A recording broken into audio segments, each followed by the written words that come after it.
ಹರ ಶಂಭೋ ಮಹಾದೇವ ವಿಶ್ವೇಶಾಮರವಲ್ಲಭ ಶಿವಶಂಕರ ಸರ್ವಾತ್ಮನ್ ನೀಲಕಂಠ ನಮೋಸ್ತುತೆ. ಅಭೀಪ್ಸಿತಾರ್ಥ ಸಿದ್ಧ್ಯರ್ಥಂ ಪೂಜಿತೋ ಯಸ್ಸುರೈರಪಿ ಸರ್ವವಿಘ್ನಚ್ಛಿದೇ ತಸ್ಮೈ ಗಣಾಧಿಪತಯೇ ನಮಃ. ಆಪಾದಮೌಲಿಪರ್ಯಂತಂ ಗುರುಣಾಂ ಆಕೃತಿಂ ಸ್ಮರೇತ್ ತೇನ ವಿಘ್ನಾಃ ಪ್ರಣಶ್ಯಂತಿ ಸಿದ್ಧ್ಯಂತಿ ಚ ಮನೋರಥಾಃ. ತಪಸ್ವಾಧ್ಯಾಯ ಶುಶ್ರೂಷಾ ಕೃಷ್ಣಪೂಜಾರತಂ ಮುನಿಂ ವಿಶ್ವೇಶಮಿಷ್ಟದಂ ವಂದೇ ಪರಿವ್ರಾಟ್ ಚಕ್ರವರ್ತಿನಂ. ನಾರಾಯಣಂ ನಮಸ್ಕೃತ್ಯ ನರಂಚೈವ ನರೋತ್ತಮಂ ದೇವೀಂ ಸರಸ್ವತೀಂ ವ್ಯಾಸಂ ತತೋ ಜಯಮುದೀರಯೇತ್. ಶ್ರೀ ಗುರುಭ್ಯೋ ನಮಃ. ಸಂಜಯನ ಮೂಲಕ ಸಮಗ್ರ ಭೂಮಿ ಶ್ವೇತದ್ವೀಪದಿಂದ ಪ್ರಾರಂಭಿಸಿ ಭೂಮಿಯ ಸ್ವರೂಪ ಏನು, ಅಂತಹ ಭೂಮಿಯ ಆಕರ್ಷಣೆಗೆ ಏನು ಕಾರಣ, ಭೂಮಿಗೆ ಆಕೃಷ್ಟರಾಗಿ ಮನುಷ್ಯರು ಪರಸ್ಪರ ಹೊಡೆದಾಡಬಾರ್ದು, ನೆಲಕ್ಕೋಸ್ಕರ ಗಲಾಟೆ ಮಾಡುವುದು ತಪ್ಪು ಅನ್ನುವುದನ್ನು ನಿರೂಪಿಸಿದ ಭೂಮಿ ಪರ್ವದ ಭಾಗವನ್ನು ನಿನ್ನೆಯ ದಿವಸ ಶ್ರವಣ ಮಾಡಿದ್ದೇವೆ. ಧೃತರಾಷ್ಟ್ರ ಸಂಜಯನ ಮಾತನ್ನು ಕೇಳಿದ ಮೇಲೆ ಈ ಪ್ರಪಂಚ ಬಿಟ್ಟು ತೇಲುವುದಕ್ಕೆ ಪ್ರಾರಂಭಿಸಿದ. ಅವನದ್ದೇ ಆದ ವಿಚಾರಧಾರೆಗಳಲ್ಲಿ ಮುಳುಗಿ ಹೋದ. ಯಾವುದೋ ಚಿಕ್ಕ ತಪ್ಪು ತನ್ನಲ್ಲಿ ಘಟಿಸಿದೆ. ಹೆಜ್ಜೆ ಹೆಜ್ಜೆಗೂ ಕೂಡ ವೇದವ್ಯಾಸರು ನಿನ್ನ ತಪ್ಪು ಅಂತ ಹೇಳ್ತಾರೆ. ನಾನು ಸಂಬಳ ಕೊಟ್ಟು ಕೆಲಸ ಮಾಡಿಸ್ತಾ ಇದ್ದಂತಹ ನನ್ನ ಸೂತ ಆಪ್ತನಾದ ಸಂಜಯನೂ ಕೂಡ ನನಗೆ ಬುದ್ಧಿವಾದ ಹೇಳ್ತಾನೆ. ನನ್ನ ಕೇಡು ಬಗೆಯುವವರು ಇವರಿಬ್ಬರೂ ಕೂಡ ಅಲ್ಲ. ಹಾಗಿದ್ದರೆ ನನ್ನ ತಪ್ಪು ಇದರಲ್ಲಿ ಏನೋ ಇದೆ, ಏನೋ ತಪ್ಪು ಮಾಡಿದ್ದೇನೆ, ಇದು ಅವನ ಮನಸ್ಸಿಗೆ ಅನಿಸುವುದಕ್ಕೆ ಪ್ರಾರಂಭವಾಯಿತು. ಆದರೆ ನಾನು ಮಾಡಿದ ತಪ್ಪು ಬಹಳ ಚಿಕ್ಕದು ಅಂತ ಬೇರೆ ಅನಿಸ್ತಾ ಉಂಟು.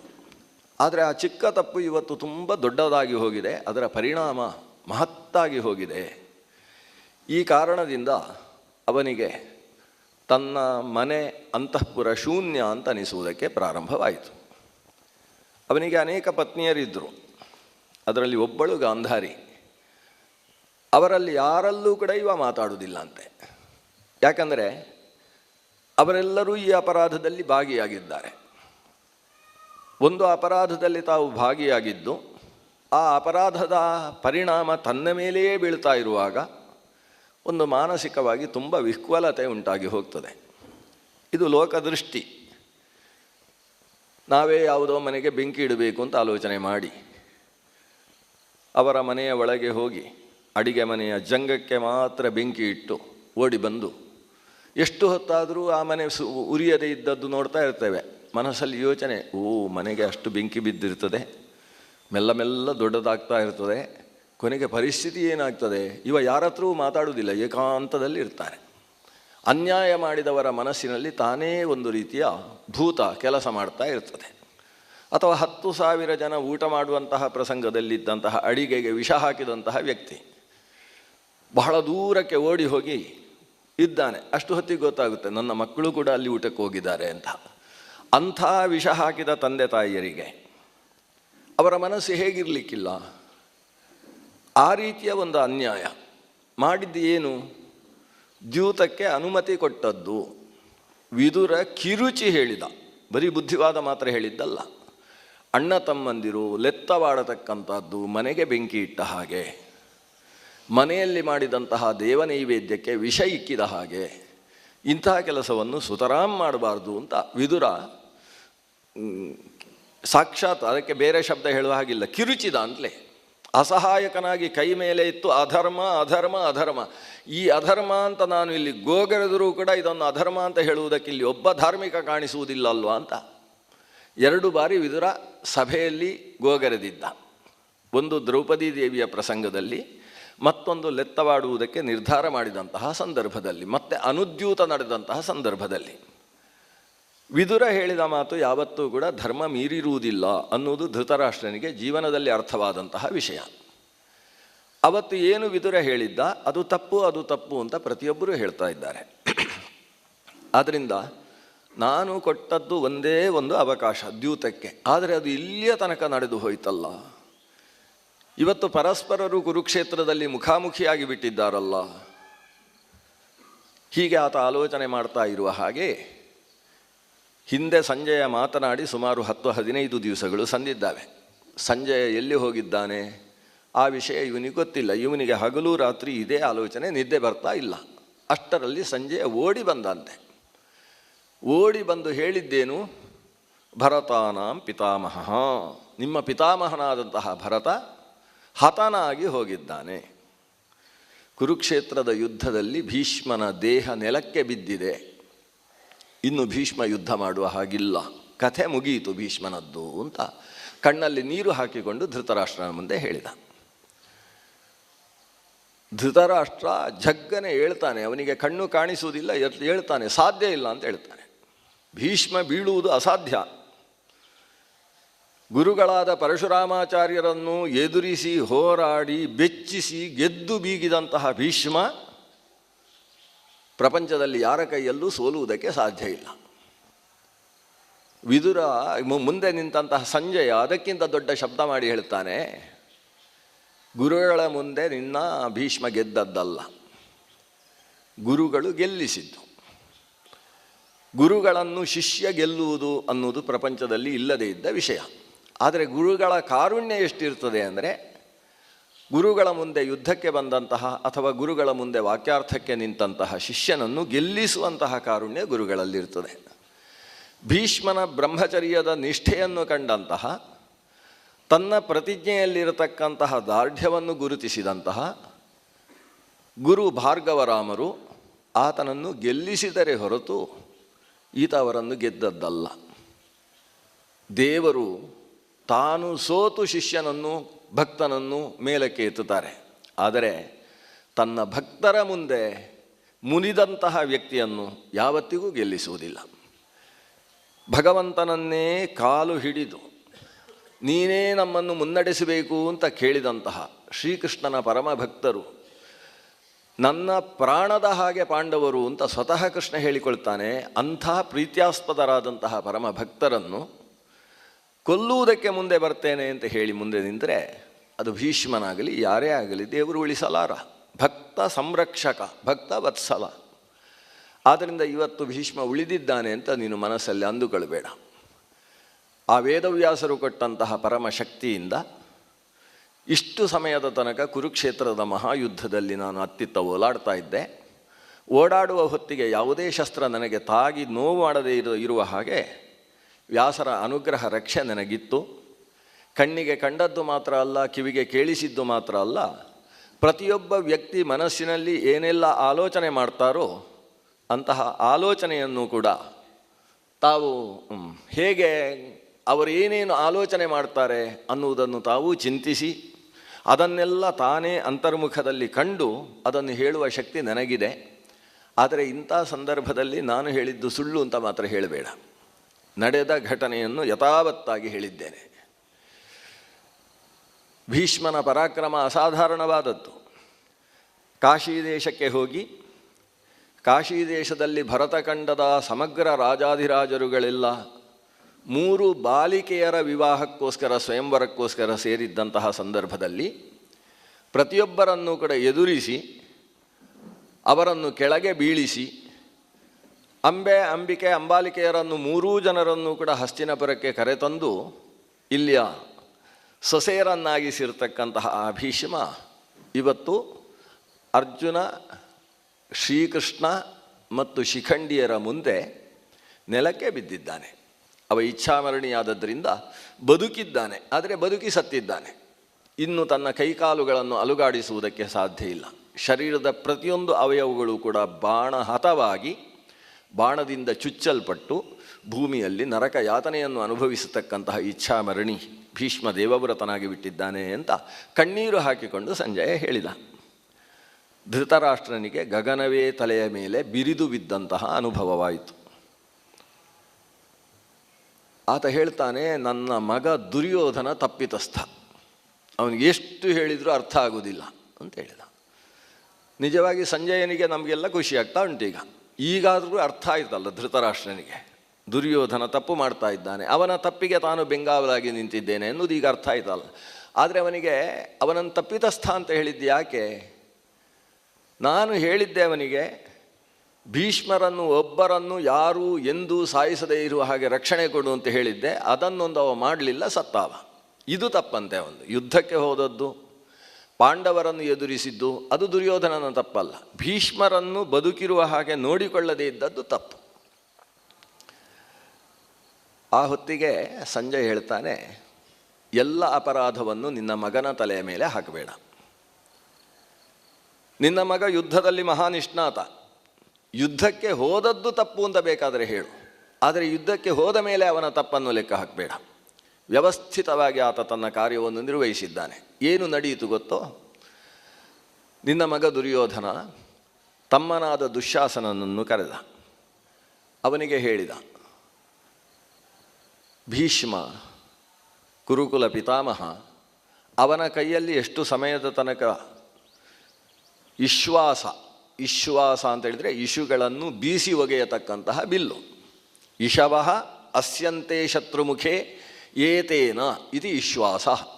ಎಲ್ಲಿಯ ತನಕ ಆತ ಮಹೇಶ್ವಾಸನಾಗಿ ಇರ್ತಾನೋ ಅಲ್ಲಿಯ ತನಕ ಅವನನ್ನು ಯಾರೂ ಬೀಳಿಸುವುದಕ್ಕೆ ಸಾಧ್ಯ ಇಲ್ಲ. ಆದ್ದರಿಂದ ನಮ್ಮ ಗೆಲುವು ಅವರ ಕೈಯಲ್ಲಿರುವುದು. ಆದರೆ ಒಂದು ಸಮಸ್ಯೆ ಇದೆ ದುಶ್ಯಾಸನ, ಏನಂದರೆ ಅವರು ನಮ್ಮ ಮುಂದೆಯೇ ಪ್ರತಿಜ್ಞೆ ಮಾಡಿದ್ದಾರೆ, ನಾನು ಶಿಖಂಡಿ ಮುಂದೆ ಬಂದರೆ ಅವನನ್ನು ಎದುರಿಸುವುದಿಲ್ಲ. ಅವನು ನನಗೆ ಬಾಣಗಳನ್ನು ಹೊಡಿತಾ ಇದ್ದರೂ ಕೂಡ ನಾನು ಶಸ್ತ್ರ ಸನ್ಯಾಸವನ್ನು ಮಾಡ್ತೇನೆ, ಹೀಗೊಂದು ಪ್ರತಿಜ್ಞೆ ಮಾಡಿದ್ದಾರೆ. ಆದ್ದರಿಂದ ನಮ್ಮ ಕರ್ತವ್ಯ ಇರುವುದು ಏನು? ಶಿಖಂಡಿ ಅವರ ಮುಂದೆ ಬರದೇ ಇರುವ ಹಾಗೆ ನೋಡಿಕೊಳ್ಳಬೇಕು. ಆದರೆ ದೊಡ್ಡ ಸಮಸ್ಯೆ ಇದೆ. ಶಿಖಂಡಿ ಮಹಾರಥಿ ಇದ್ದಾನೆ. ದೃಪದ ಕುಮಾರನಾದಂತಹ ಶಿಖಂಡಿ ಹುಟ್ಟುವಾಗ ಹೆಣ್ಣಾಗಿ ಹುಟ್ಟಿ ಆಮೇಲೆ ಗಂಡಾದದ್ದು ಅನ್ನುವ ಕಾರಣದಿಂದ ಭೀಷ್ಮರಿಗೆ ಆ ಹೆಣ್ಣಿನ ಮೇಲೆ ಯಾವುದೋ ಒಂದು ರೀತಿಯ ಭಾವನೆ ಇದೆ. ಆ ಭಾವನೆಯ ಹಿನ್ನೆಲೆಯನ್ನು ಇಲ್ಲಿ ದುರ್ಯೋಧನ ಹೇಳುವುದಿಲ್ಲ, ಅವನಿಗೆ ಗೊತ್ತಿರಲಿಲ್ಲ ಅಂತ ಅನಿಸುತ್ತೆ. ವಸ್ತುತಃ ಭಾವನೆಯ ಹಿನ್ನೆಲೆ ಏನು?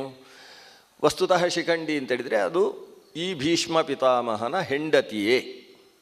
ದ್ಯುನಾಮಕ ವಸು ತನ್ನ ಹೆಂಡತಿಯಾದಂತಹ ವರಾಂಗಿ, ಅವರಿಬ್ಬರು ಸೇರಿ ವಸಿಷ್ಠರ ಧೇನುವನ್ನು ಅಪಹರಿಸಿದಂತಹ ಅಪರಾಧಕ್ಕೋಸ್ಕರ ನೀವು ಮುಂದಕ್ಕೆ ಮನುಷ್ಯರಾಗಿ ಹುಟ್ಟಿದ ಮೇಲೆಯೂ ನೀವಿಬ್ಬರು ಗಂಡ ಹೆಂಡತಿಯಾಗಿ ಬಾಳುವುದು ಬೇಡ.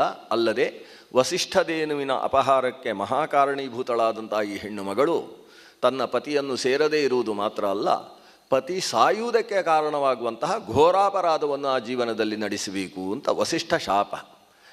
ಆ ನಿಮಿತ್ತದಿಂದ ಆಕೆಯೇ ಅಂಬೆಯಾಗಿ ಹುಟ್ಟಿ ಭೀಷ್ಮನನ್ನು ಸಾಯಿಸಬೇಕು ಅಂತ ತಪಸ್ಸು ಮಾಡಿ ಅದಕ್ಕೋಸ್ಕರ ಒಂದು ಹಾರವನ್ನು ಪಡೆದು ಆ ಹಾರವನ್ನು ದೃಪದ ಗೇಹದ ಮುಂದೆ ಇಟ್ಟು ತಾನು ಹೋಗಿ ಮತ್ತೆ ಸತ್ತು ದೃಪದನ ಮಗನಾಗಿ ಶಿಖಂಡಿನಿಯಾಗಿ ಹೆಣ್ಣಾಗಿ ಹುಟ್ಟಿ ಆಮೇಲೆ ಯಾವುದೋ ಅದೃಷ್ಟವಶಾತ್ ಗಂಧರ್ವನ ವರದಿಂದ ತಾನು ಗಂಡು ಶರೀರವನ್ನು ಪಡೆದದ್ದು ಇತಿಹಾಸ. ನಾವು ಯಾವತ್ತೋ ಒಂದು ಸಲ ಈ ಕಥೆಯಲ್ಲೇ ಕೇಳಿದ್ದೇವೆ.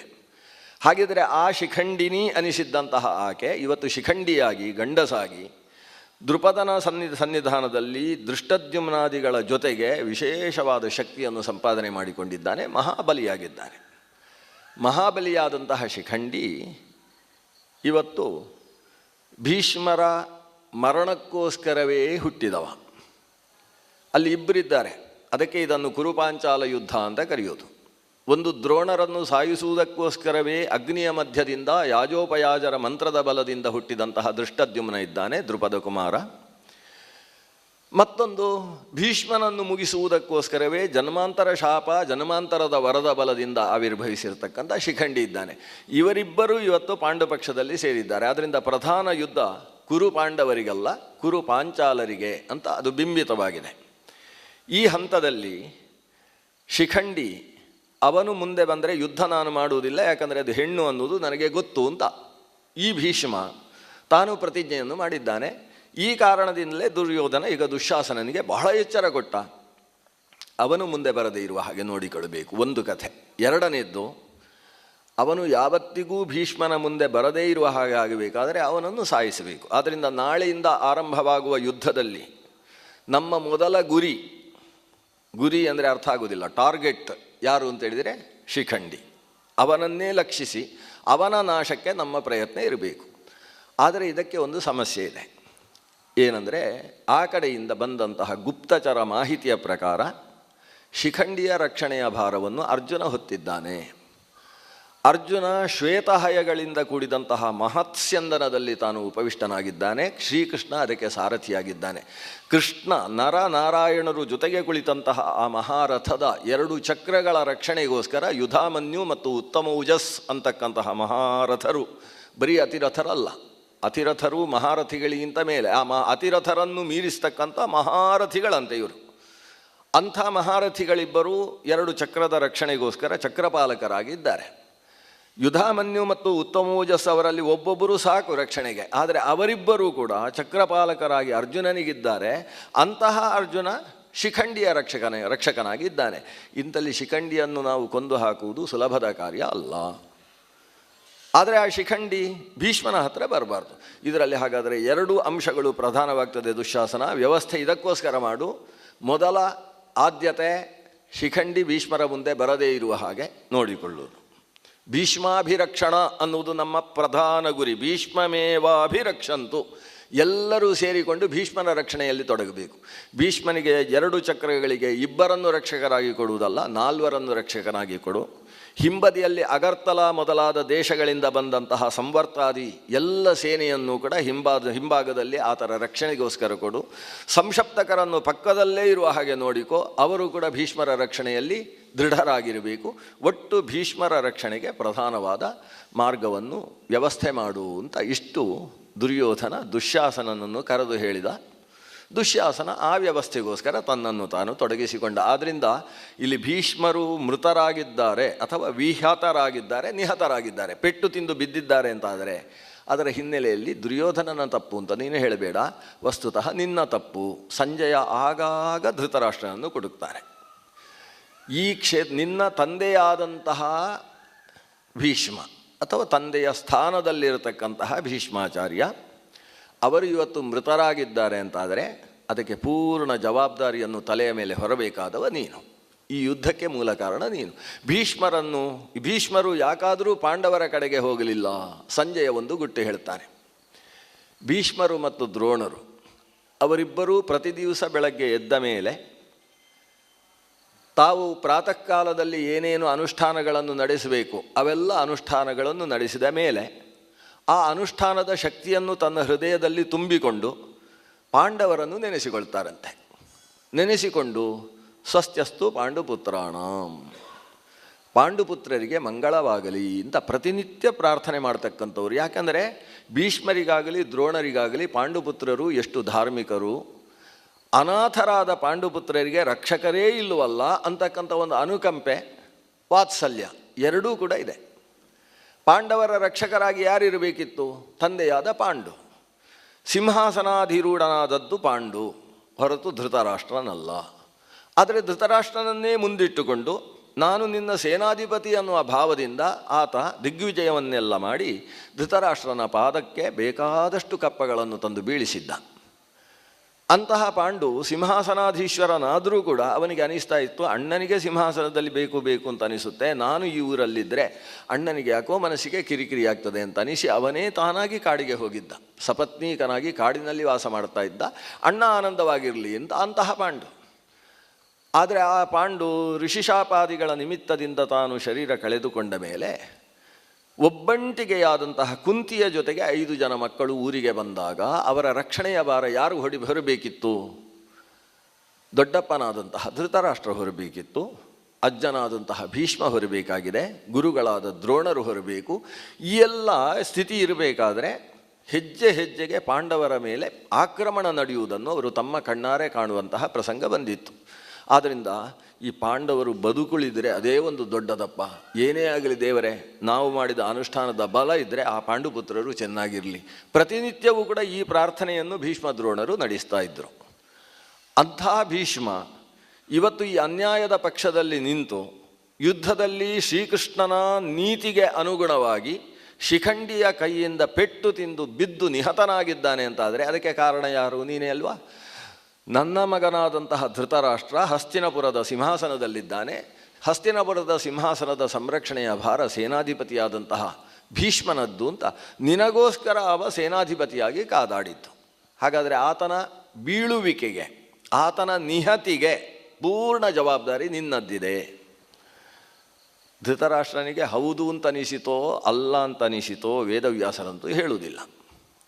ಕಣ್ಣಲ್ಲಿ ಧಾರಾಕಾರವಾಗಿ ನೀರು ಸುರಿಸಿದ. ಇನ್ನು ನನ್ನ ಮಕ್ಕಳ ಗತಿ ಏನು ಅಂತ ಅವನಿಗೆ ಚಿಂತೆ ಪ್ರಾರಂಭವಾಯಿತು. ಒಂದು 7-8 ಮಾತುಗಳನ್ನು ಹೇಳ್ತಾನೆ ಸಂಜಯನಿಗೆ. ಭೀಷ್ಮಾಚಾರ್ಯರು ಈ ಪೆಟ್ಟು ತಿಂದು ಬೀಳದೆ ಹೋಗಿದ್ರೆ, ಅಂದರೆ ಸಾಯದೇ ಹೋಗಿದ್ರೆ ಅಂತ.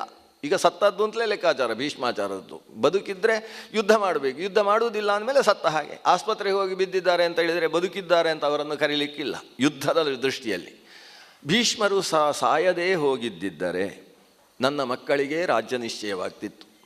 ಭೀಷ್ಮರ ಕೈಯಲ್ಲಿ ಧನುಸ್ಸು ಇದೆ ಅಂತ ಹೇಳಿದರೆ ಪರಪಕ್ಷದಲ್ಲಿ ನಿರಂತರವಾಗಿ ತರೆಗೆಲೆಗಳ ಹಾಗೆ ತಲೆಗಳು ಬೀಳ್ತಾ ಇರ್ತವೆ. ಅಂತಹ ಭೀಷ್ಮರು ಇವತ್ತು ಬಿದ್ದರು ಅಂತೇಳಿದರೆ ಇನ್ನೂ ಒಂದು ಪ್ರಶ್ನೆ ಹೇಳುತ್ತದೆ, ಹೇಗೆ ಪಾಂಡವರ ಮುಂದೆ ನನ್ನ ಮಗನಿಗೆ ಜಯವಾಗುವುದಕ್ಕೆ ಸಾಧ್ಯ? ಇಷ್ಟೆಲ್ಲ ಆಲೋಚನೆ ಮಾಡ್ತಾ ಇದ್ದಾನೆ. ಸಂಜಯ ಏನೂ ಮಾತಾಡುವುದಿಲ್ಲ. ಇವನಿಗೆ ಸಾಕ್ಷಾತ್ಕಾರವಾಗಲಿ, ಈಗಾದರೂ ಯುದ್ಧ ನಿಲ್ಲಿಸುವುದಕ್ಕೆ ಇವೊಂದೊಂದು ಆದೇಶ ಬರಲಿ ಅಂತ. ಆದರೆ ಅವಾಗ ಹೇಳ್ತಾನೆ, ಏನೇನು ನಡೀತು, ಯಾಕೆ ಹೀಗಾಯಿತು? ಭೀಷ್ಮರಂತಹ ವ್ಯಕ್ತಿಯೂ ಕೂಡ ಬೀಳಬೇಕಾದ್ರೆ ಅದರ ಹಿನ್ನೆಲೆಯಲ್ಲಿ ಏನೇನು ಘಟನೆಗಳು ನಡೆದವು, ಪಾಂಡವರು ಯಾವ ರೀತಿಯ ವ್ಯೂಹವನ್ನು ರಚಿಸಿದರು, ನಮ್ಮ ಮಗ ಯಾವ ರೀತಿಯ ವ್ಯೂಹವನ್ನು ರಚಿಸಿದ, ಏನು ಕಥೆ ನಡೆಯಿತು? ಕಥೆಯ ವಿಸ್ತಾರವನ್ನು ಸಂಜಯ ಹೇಳ್ತಾನೆ. ಹಾಗಾದರೆ ನಾನು ಕಥೆಯನ್ನೀಗ ಪ್ರಾರಂಭ ಮಾಡ್ತೇನೆ. ವೇದವ್ಯಾಸರು ಕೊಟ್ಟ ಶಕ್ತಿಯಿಂದ ನಾನು ಹೇಳುವುದಾದ್ರಿಂದ ಮೊದಲು ವೇದವ್ಯಾಸಾಯ ಧೀಮತೇ ನಮಃ. ಆ ವೇದವ್ಯಾಸರಿಗೆ ನನ್ನದೊಂದು ನಮಸ್ಕಾರ ಅಂತ ವೇದವ್ಯಾಸರು ಇರತಕ್ಕಂತಹ ಉತ್ತರದ ಕಡೆಗೆ, ಬದರಿಯ ಕಡೆಗೆ ಒಂದು ನಮಸ್ಕಾರವನ್ನು ಮಾಡಿ, ಆ ವೇದವ್ಯಾಸರ ಅನುಗ್ರಹದಿಂದ ನಾನು ಯುದ್ಧದ ಕಥೆಯನ್ನು ಕಂಡು ಹೇಳ್ತೇನೆ ನಿನಗೆ ಅಂತ ಪ್ರಾರಂಭ ಮಾಡ್ತಾನೆ. ಕೌರವರು ಮೊದಲು ಕುರುಕ್ಷೇತ್ರವನ್ನು ಪ್ರವೇಶಿಸಿದರು. ಭೀಷ್ಮಾಚಾರ್ಯರ ನೇತೃತ್ವದಲ್ಲಿ ವ್ಯೂಹ ರಚನೆಯಾಯಿತು. ಶಕಟ ವ್ಯೂಹ ಅನ್ನುವ ವ್ಯೂಹ. ಆ ವ್ಯೂಹದ ಬಲ ಏನು?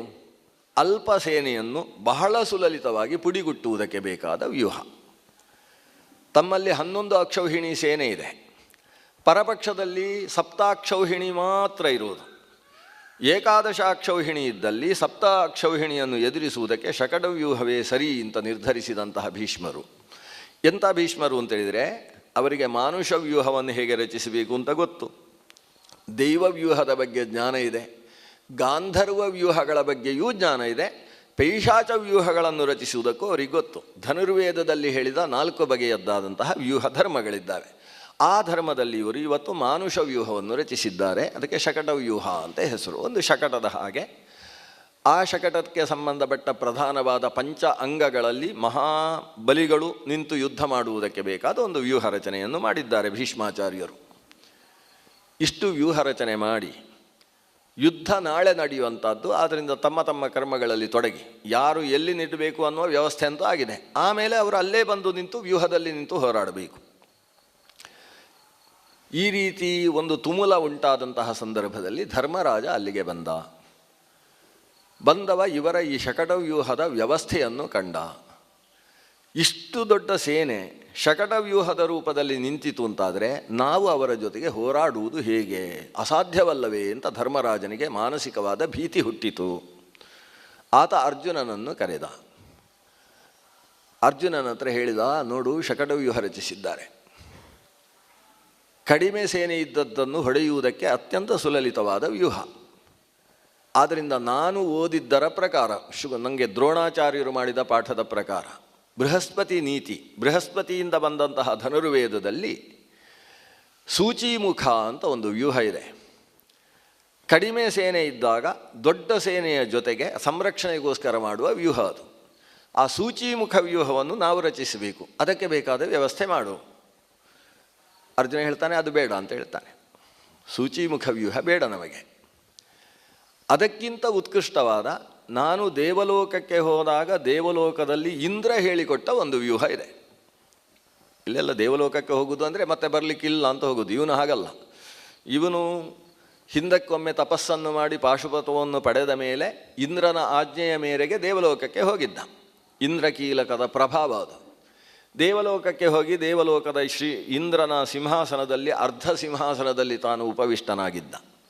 ಅಲ್ಲಿ ಅಷ್ಟ ದಿಕ್ಪಾಲಕರು ಕೂಡ ಈತನಿಗೆ ಒಂದೊಂದು ಅಸ್ತ್ರಗಳನ್ನು ಕೊಟ್ಟಿದ್ದರು. ಸ್ವತಃ ಬೃಹಸ್ಪತ್ಯಾಚಾರ್ಯರು ಕೂಡ ಕೆಲವೊಂದು ವ್ಯೂಹ ರಚನೆಯ ವಿಷಯಗಳನ್ನು ಈತನಿಗೆ ಉಪದೇಶಿಸಿದರು. ಆವಾಗ ಇಂದ್ರ ನನ್ನದೊಂದು ವ್ಯೂಹ ವಿಶೇಷ ಇದೆ ಅಂತ ಒಂದು ವ್ಯೂಹದ ಬಗ್ಗೆ ಹೇಳಿದ್ದಂತೆ. ಆ ವ್ಯೂಹಕ್ಕೆ ವಜ್ರವ್ಯೂಹ, ಇಂದ್ರನ ವಜ್ರಾಯುಧದ ಹಾಗೆ ಸಿದ್ಧಪಡಿಸ್ತಕ್ಕಂಥ ಒಂದು ವ್ಯೂಹ, ಅದಕ್ಕೆ ವಜ್ರವ್ಯೂಹ ಅಂತಲೇ ಹೆಸರು. ಈ ವ್ಯೂಹ ಇಂಥ ಸಂದರ್ಭದಲ್ಲಿ ಅತ್ಯಂತ ಉಪಯುಕ್ತವಾದದ್ದು. ಯಾಕಂದರೆ ಒಬ್ಬ ಮಹಾರಥಿ ಇದ್ದರೆ ಸಾಕಾಗ್ತದೆ, ಈ ವ್ಯೂಹವನ್ನು ಯಾರೂ ಪುಡಿ ಮಾಡುವುದಕ್ಕೆ ಸಾಧ್ಯ ಇಲ್ಲ. ನಮ್ಮಲ್ಲಿ ಅಂಥವೇ ಇದ್ದಾನೆ ಭೀಮಸೇನ.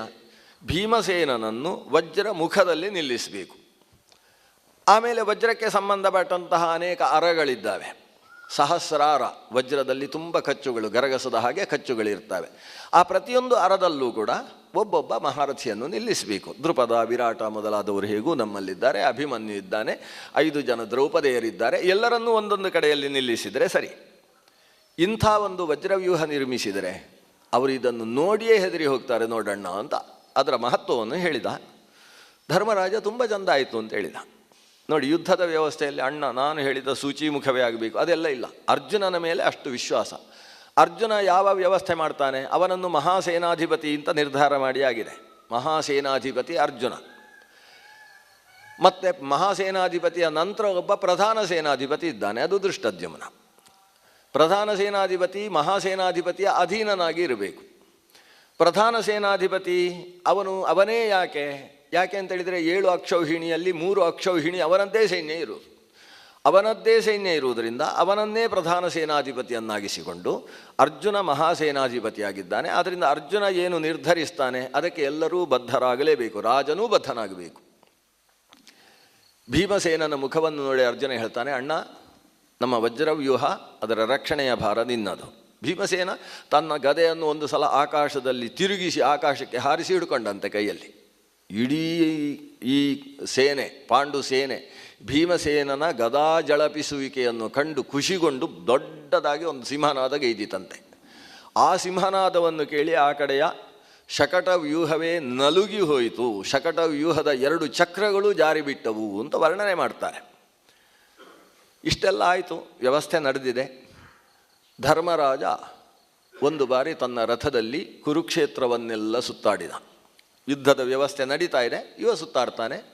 ಸುತ್ತಾಡಿ ಕೌರವ ಸೇನೆಯೆಲ್ಲ ಹೇಗಿದೆ ಏನು ಕಥೆ ಅಂತ ತನ್ನ ಜೊತೆಗೆ ಅಮಾತ್ಯರನ್ನು ಮುಂದಿಟ್ಟುಕೊಂಡು ಅವರ ಮೂಲಕ ವಿವರಣೆಯನ್ನು ಪಡಿತಾ ಇದ್ದಾನೆ. ಎಲ್ಲ ವಿವರಣೆಯನ್ನು ಪಡೆದ ಮೇಲೆ ಮತ್ತೆ ಅರ್ಜುನನ ಹತ್ರ ಬರ್ತಾನೆ. ಅರ್ಜುನ, ನಾವು ವಜ್ರ ವ್ಯೂಹ ರಚಿಸಿದ್ದೇನೋ ಸರಿ, ಆದರೆ ಕೌರವರ ಸೇನೆ ಅಷ್ಟು ಸುಲಭ ಇಲ್ಲ, ಇದನ್ನು ಎದುರಿಸುವುದು ಕಷ್ಟ ಅಂತಲೇ ನನಗೆ ಅನಿಸುತ್ತೆ ಅಂತ ಈ ಧರ್ಮರಾಜ ಒಬ್ಬ ಎಲ್ಲರ ಮನಸ್ಸನ್ನು ಕೆಳಗೆ ಜಗ್ಗಿಸುವ ಕೆಲಸ ಮಾಡ್ತಾ ಇದ್ದಾನೆ. ಮತ್ತೊಮ್ಮೆ ಬಂದು ಹೇಳಿದ, ಸ್ವಲ್ಪ ಕಷ್ಟ ಅಂತ ಅನಿಸುತ್ತೆ. ಆಗ ಅರ್ಜುನ ಈ ಅಣ್ಣನಿಗೆ ಸರಿ ಉಪದೇಶ ಮಾಡದೆ ಹೋದರೆ ಸರಿಯಾಗುವುದಿಲ್ಲ ಅಂತೇಳಿ ಭೀಮಸೇನನನ್ನು ಕರೆದ. ಸ್ವಲ್ಪ ಅಣ್ಣನಿಗೆ ಬುದ್ಧಿ ಹೇಳು, ಯುದ್ಧದಲ್ಲಿ ಅವರದ್ದು ದೊಡ್ಡ ಸೈನ್ಯ, ನಮ್ಮದ್ದು ಚಿಕ್ಕ ಸೈನ್ಯ, ಇದು ವಿಧಿಲಿಖಿತ. ನಿಜ ವ್ಯವಸ್ಥೆಯ ಪ್ರಕಾರ ನಮ್ಮದು ದೊಡ್ಡದಾಗಬೇಕಿತ್ತು. ಶಲ್ಯ ಮಾವ ನಮ್ಮ ಕಡೆಗೆ 3 ಅಕ್ಷೌಹಿಣಿ ಸೈನ್ಯವನ್ನು ಸೇರಿಸಿ ಬಿಟ್ಟಿದ್ದರೆ ನಮ್ಮದು 10 ಅಕ್ಷೌಹಿಣಿ ಆಗ್ತಿತ್ತು, ಅವರದ್ದು 8 ಅಕ್ಷೌಹಿಣಿಯಲ್ಲಿ ನಿಲ್ತಿತ್ತು. ಆದರೆ ಏನಾಯಿತು, ವಿಧಿಲಿಖಿತ ಆಗಿದೆ. ಶಲ್ಯರ 3 ಅಕ್ಷೌಹಿಣಿ ಆ ಕಡೆ ಸೇರಿ ಹೋಯಿತು. ಹಾಗಾಗಿ ಅವರ ಸೈನ್ಯ ದೊಡ್ಡದು ಹೌದು, ಆದರೆ ಯಾವುದೇ ಸೇನೆ ಗೆಲ್ಲುವುದಕ್ಕೆ ಏನು ಕಾರಣ ಅಂತ ನೀನು ಅಣ್ಣನಿಗೆ ಸ್ವಲ್ಪ ಬುದ್ಧಿ ಹೇಳು. ಸೇನೆ ದೊಡ್ಡದಿರುವಿಕೆ ಅನ್ನುವುದು ಗೆಲ್ಲುವುದಕ್ಕೆ ಕಾರಣ ಅಲ್ಲ. ಯಥೋ ಧರ್ಮ ತಥೋ ಜಯ. ಮಹಾಭಾರತದಲ್ಲಿ 4 ಸಲ ಬರತಕ್ಕಂತಹ ಒಂದು ಸ್ಲೋಗನ್ ಇದು. ಇಲ್ಲಿ ಮತ್ತೆ ಅರ್ಜುನ ಅದನ್ನು ಹೇಳ್ತಾನೆ ಭೀಮಸೇನನ ಮುಂದೆ, ಅಣ್ಣ ನಾನು ನಿಂಗೆ ಹೇಳ್ತೇನೆ, ನೀನು ಅಣ್ಣನಿಗೆ ಹೇಳು. ಯಾಕಂದರೆ ನಾನು ಅಣ್ಣನಿಗೆ ಹೇಳಿದರೆ ನಾನು ಚಿಕ್ಕವ ಅಂತ ಅವನಿಗೆ ಅನಿಸಿಬಿಟ್ಟಿದೆ, ಅರ್ಜುನ ನನಗಿಂತ ಚಿಕ್ಕವ ಅಂತ. ಭೀಮಸೇನ ಹಾಗಲ್ಲ. ಧರ್ಮರಾಜ ಮಾಡಬೇಕಾದ ಕೆಲಸಗಳನ್ನೆಲ್ಲ ನಡೆಸಿದವ ಭೀಮಸೇನ. ಪ್ರತಿಯೊಂದು ಹಂತದಲ್ಲೂ ಕೂಡ ದ್ರೌಪದೀ ದೇವಿಗೆ ಬಂದಂತಹ ವಿಪತ್ತುಗಳಿಗೆ ಪರಿಹಾರ ಅದು ಭೀಮಸೇನ. ಎಲ್ಲ ಕೆಲಸದಲ್ಲೂ ಕೂಡ ಮಹಾಶಕ್ತಿಶಾಲಿಯಾಗಿ ರಕ್ಷಣೆ ಕೊಟ್ಟವ ಭೀಮಸೇನ. ಅಂತಹ ಭೀಮ ನೀನು ಹೇಳಬೇಕು ಅಂತ ಭೀಮಸೇನ ಧರ್ಮರಾಜನಿಗೆ ತಿಳಿ ಹೇಳಿದ. ಯುದ್ಧದ ಗೆಲುವು ಸೇನೆಯಲ್ಲ, ಧರ್ಮದ ಕಡೆಗೆ. ನಮ್ಮ ಸಮಗ್ರ ಸೇನೆ ನಾವು ಧರ್ಮನಿಷ್ಠರಾಗಿದ್ದೇವೆ, ಧರ್ಮದ ಪಕ್ಷಪಾತದಲ್ಲಿದ್ದೇವೆ ಅಂತ ಹೇಳುವ ಒಂದು ವಿಶಿಷ್ಟವಾದ ಆತ್ಮವಿಶ್ವಾಸದಲ್ಲಿದೆ. ಈ ಧರ್ಮದ ಬಲದ ಜೊತೆಗೆ ನಮ್ಮ ಪ್ರತಿಯೊಬ್ಬ ಸೇನಾ ವ್ಯಕ್ತಿಗಳಿಗೆ ಇನ್ನೊಂದು ಬಲ ಇದೆ. ಏನಂದರೆ ಲೋಕವನ್ನೇ ಸೃಷ್ಟಿಸಿ ಲೋಕವನ್ನೆಲ್ಲ ಸಂಹಾರ ಮಾಡಿ ಹೊಟ್ಟೆಯಲ್ಲಿ ಹಾಕಿಕೊಳ್ತಕ್ಕಂತಹ ಪರಮದೇವ ಪರಬ್ರಹ್ಮ ಅಂತ ಕರೆಸಿಕೊಂಡ ದೇವರೇ ಶ್ರೀಕೃಷ್ಣನಾಗಿ ಅವತರಿಸಿ ನಮ್ಮ ರಥವನ್ನು ಮುನ್ನೆ ನಡೆಸುವವನಾಗಿ ನಿಂತಿದ್ದಾನೆ. ಯತಃ ಕೃಷ್ಣ ತಥೋ ಧರ್ಮ ಯಥೋ ಧರ್ಮಸ್ತಥೋ ಜಯ. ಯಾವ ಕಡೆಯಲ್ಲಿ ಕೃಷ್ಣ ಇದ್ದಾನೋ ಅಲ್ಲಿ ಧರ್ಮವಿರ್ತದೆ, ಎಲ್ಲಿ ಧರ್ಮ ಇರ್ತದೋ ಅಲ್ಲಿ ಜಯ ಇರ್ತದೆ. ಆದ್ದರಿಂದ ಕೃಷ್ಣ ಇದ್ದಲ್ಲಿ ಜಯ, ಯಾಕೆಂದರೆ ಕೃಷ್ಣ ಇದ್ದಲ್ಲೇ ಧರ್ಮ, ಧರ್ಮ ಇದ್ದಲ್ಲೇ ಜಯ. ಆದ್ದರಿಂದ ತತ್ರ ಶ್ರೀರ್ವಿಜಯೋಭೂತಿ ಅಂತ ಕೊನೆಗೊಂದು ಮಾತು ಬರ್ತದೆ. ಕೃಷ್ಣ ಇಲ್ಲಿದ್ದಾನೆ ಅಂತಾದ ಮೇಲೆ ನಮ್ಮದ್ದೇ ಜಯ ಅನ್ನೋದರಲ್ಲಿ ಸಂಶಯ ಇಲ್ಲ. ಅಷ್ಟು ತಿಳಿದಂತಹ ವ್ಯಕ್ತಿಗಳೇ ನಮ್ಮ ಸೇನೆಯಲ್ಲಿರುವುದು. ಇದನ್ನು ನೀನು ತಿಳಿಯುವುದಿಲ್ಲ ಅಣ್ಣ ಅಂತ ಭೀಮಸೇನ ಕೇಳಿದ. ಯುಧಿಷ್ಠಿರ ಹೇಳ್ತಾನೆ, ಅದೆಲ್ಲ ಗೊತ್ತು ನನಗೆ, ನಾನು ಸುಮ್ಮನೆ ನಿಮ್ಮನ್ನು ಪರೀಕ್ಷೆ ಮಾಡಿದ್ದು ಅಂತ. ಈ ಯುಧಿಷ್ಠಿರ ಅಣ್ಣ ತಮ್ಮಂದಿರನ್ನು ಆಗಾಗ ಪರೀಕ್ಷೆ ಮಾಡ್ತಾನೆ. ಇವರದ್ದು ಬಲ ಎಷ್ಟಿದೆ, ಎಷ್ಟು ವಿಶ್ವಾಸ ಇದೆ ಅಂತೂ ಎಲ್ಲರೂ ಒಮ್ಮತದಿಂದ ದೃಢ ಮನಸ್ಕರಾಗಿ ತಮ್ಮ ವಜ್ರವ್ಯೂಹದಲ್ಲಿ ಆಯಾ ಕಡೆಯಲ್ಲಿ ನಿಂತಿದ್ದಾರೆ. ಆವಾಗ ಕೃಷ್ಣ ಹೇಳ್ತಾನೆ, ಇನ್ನೂ ಯುದ್ಧ ಪ್ರಾರಂಭ ಆಗುವುದಕ್ಕೆ ಸೂರ್ಯ ಸ್ವಲ್ಪ ಇನ್ನು ಮೇಲೆ ಬರಬೇಕಾಗಿದೆ. ಸೂರ್ಯ ಉದಯಿಸಿದ್ದಾನೆ.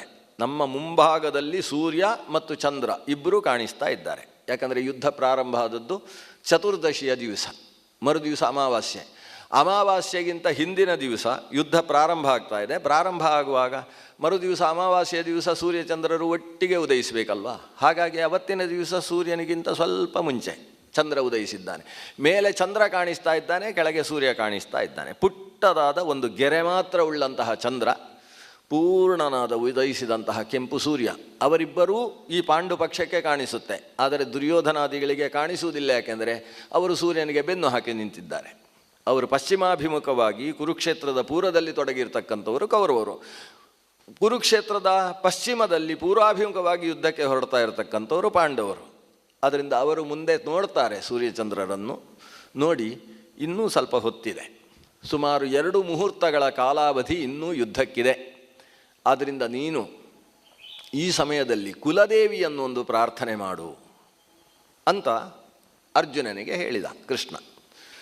ಕುಲದೇವಿ ಅಂತ ಹೇಳಿದರೆ ಇವರಿಗೆ ದುರ್ಗೆ, ಕೃಷ್ಣನಿಗೂ ಕೂಡ ಕುಲದೇವಿ ದುರ್ಗೆ. ದುರ್ಗಾ ಅಂತ ಹೇಳಿದರೆ 2 ಸ್ವರೂಪ ಇದೆ, ಒಂದು ಲಕ್ಷ್ಮೀ ಸ್ವರೂಪ, ಮತ್ತೊಂದು ಗೌರಿ ಸ್ವರೂಪವಾದ. ದುರ್ಗಾ ಅನ್ನುವ ಸ್ವರೂಪವೇ 2.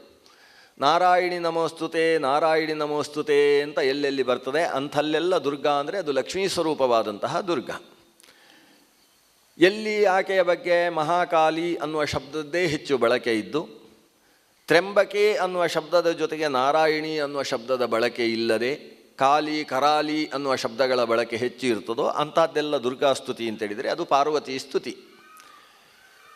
ಈ ಅರ್ಜುನನ ಕುಲದೇವಿ ಪಾರ್ವತಿ. ಅದರಲ್ಲೂ ಒಂದು ವಿಶೇಷ ಉಂಟಂತೆ. ಅರ್ಜುನನ ಕುಲದೇವಿ ಪಾರ್ವತಿ ಅಂತ ಹೇಳಿದರೆ ಕುರುಕ್ಷೇತ್ರದ ಬದಿಯಲ್ಲೇ ಇರತಕ್ಕಂಥ ಒಂದು ದೊಡ್ಡ ದೇವಸ್ಥಾನ, ಅದು ಇವತ್ತಿಗೂ ಇದೆ. ಕರಾಲಿ ದೇವಸ್ಥಾನ ಅಂತ ಕರೀತಾಳೆ, ಅದು ಕರಾಲಿ. ಆ ಕರಾಲಿ ಅಂತೇಳಿದರೆ ಅದು ನಂದಗೋಪ ಸುತಳಾಗಿ ಆವಿರ್ಭವಿಸಿದಂತಹ ಯಾವ ಲಕ್ಷ್ಮೀ ಸ್ವರೂಪಿಣಿಯಾದ ದುರ್ಗೆ ಇದ್ದಾಳೆ, ಯಶೋದಾ ಗರ್ಭ ಸಂಭವ ಅಂತ ಕರೆಸಿಕೊಳ್ಳುವ ಯಶೋದೆಯ ಶ್ರೀಕೃಷ್ಣ ಆವಿರ್ಭವಿಸಿದ ನಂತರದಲ್ಲಿ, ಕೇವಲ 1.5 ಗಳಿಗೆಯ ನಂತರದಲ್ಲಿ ನಂದಗೋಕುಲದ ನಂದಗೋಪನ ಪತ್ನಿಯಾದಂತಹ ಯಶೋದೆಯ ಹೊಟ್ಟೆಯಲ್ಲಿ ಆವಿರ್ಭವಿಸಿದಂತಹ ದುರ್ಗೆಯ ಒಂದು ರೂಪ ಇದೆ. ಆ ದುರ್ಗೆಯ ರೂಪ ಅದು ಆಕಾಶಕ್ಕೆ ಹಾರಿತ್ತು. ಕಂಸನ ಕೈಯಿಂದ ಜಾರಿಕೊಂಡು ಕಿಮ್ಮಯ ಹತಯ ಮಂದ ಜಾತಕ್ಕಲು ತವಾಂತಕೃತ್, ನನ್ನನ್ನು ಕೊಂದು ಏನು ಮಾಡ್ತಿದ್ದು ದುರುಳ, ನಿನ್ನನ್ನು ಕೊಲ್ಲುವಂತಹ ಮಗ ಈಗಾಗಲೇ ಹುಟ್ಟಿ ಆಗಿದೆಯಲ್ವಾ ಅಂತ ಹೇಳಿ ಅದು ಆಕಾಶಕ್ಕೆ ಹಾರಿತು. ಆಕಾಶಕ್ಕೆ ಹೋದಂತಹ ಆ ಮಗುವನ್ನು ಮೇಲಕ್ಕೆ ಕರ್ಕೊಂಡು ಹೋದವ ಇಂದ್ರ. ಕರ್ಕೊಂಡು ಹೋಗಿ ದೇವಲೋಕದಲ್ಲಿ ತನ್ನ ಸಿಂಹಾಸನದಲ್ಲಿ ಕೂಡಿಸಿ ರತ್ನಾಭಿಷೇಕ ಮಾಡ್ತಾನೆ ದುರ್ಗೆಗೆ. ರತ್ನಾಭಿಷೇಕವನ್ನು ಮಾಡಿ ದುರ್ಗೆಯಿಂದ ವರವನ್ನು ಪಡೆದಂತಹ ಇಂದ್ರ ಆ ದುರ್ಗೆಗೆ ವಿಂಧ್ಯಾಚಲದಲ್ಲಿ ಒಂದು ದೇವಸ್ಥಾನದಲ್ಲಿ ವ್ಯವಸ್ಥೆ ಮಾಡ್ತಾನೆ. ವಿಂಧ್ಯಾಚಲ ನಿವಾಸಿನಿ ಅಂತ ಆಕೆಗೆ ಹೆಸರಾಗ್ತದೆ. ಅಂತಹ ಲಕ್ಷ್ಮೀ ಸ್ವರೂಪಿಣಿಯಾದ ಯಾವ ದುರ್ಗೆ ಇದ್ದಾಳೆ, ಅವಳು ಕರಾಲಿ ಕಾಲಿ ಅಂತ ಕರೆಸಿಕೊಳ್ತಕ್ಕಂತಹ ದುರ್ಗೆಯಲ್ಲಿ ತಾನು ಒಳಗೆ ಕೂತಿರ್ತಾಳಂತೆ. ಕಾಲಿ ಕರಾಲಿ ಅನ್ನುವ ಸ್ವರೂಪದಿಂದ ಆರಾಧಿಸಲ್ಪಡ್ತಕ್ಕಂತಹ ದುರ್ಗಾ ಗ್ರಾಮದೇವತೆ ಯಾರಿದ್ದಾಳೆ, ಆಕೆಯ ಒಳಗೆ ಈ ದುರ್ಗೆ ಯಶೋದಾ ಗರ್ಭ ಸಂಭವೆಯಾದ ನಂದಗೋಪ ವ್ರಜದಲ್ಲಿ ಆವಿರ್ಭವಿಸಿರತಕ್ಕಂತಹ ಈ ದುರ್ಗೆ, ಲಕ್ಷ್ಮೀ ಸ್ವರೂಪಿಣಿಯಾದ ದುರ್ಗೆ, ಅದರ ಒಳಗೆ ಕುಳಿತು ಪೂಜೆ ತೆಗೊಳ್ತಾಳೆ. ಇದು ದುರ್ಗಾ ಅನ್ನುವ ಸ್ವರೂಪದಲ್ಲಿರುವ ಒಂದು ಸಂಕೀರ್ಣವಾದಂತಹ ಸ್ಥಿತಿ. ಆ ನಿಟ್ಟಿನಿಂದ ಈತ ದುರ್ಗೆಯ ಸ್ತೋತ್ರ ಮಾಡಬೇಕು. ಹಿಂದಕ್ಕೆ ಶ್ರೀಕೃಷ್ಣನ ಬಗ್ಗೆಯೂ ಕೂಡ ಏನೇನೋ ಸಮಸ್ಯೆಗಳಾದಾಗ ದುರ್ಗೆಗೆ ಎಳ್ನೀರು ಅಭಿಷೇಕವನ್ನೆಲ್ಲ ಮಾಡ್ತಾ ಇದ್ರು ಅಂತ ಭಾಗವತದಲ್ಲಿ ಬರ್ತದೆ.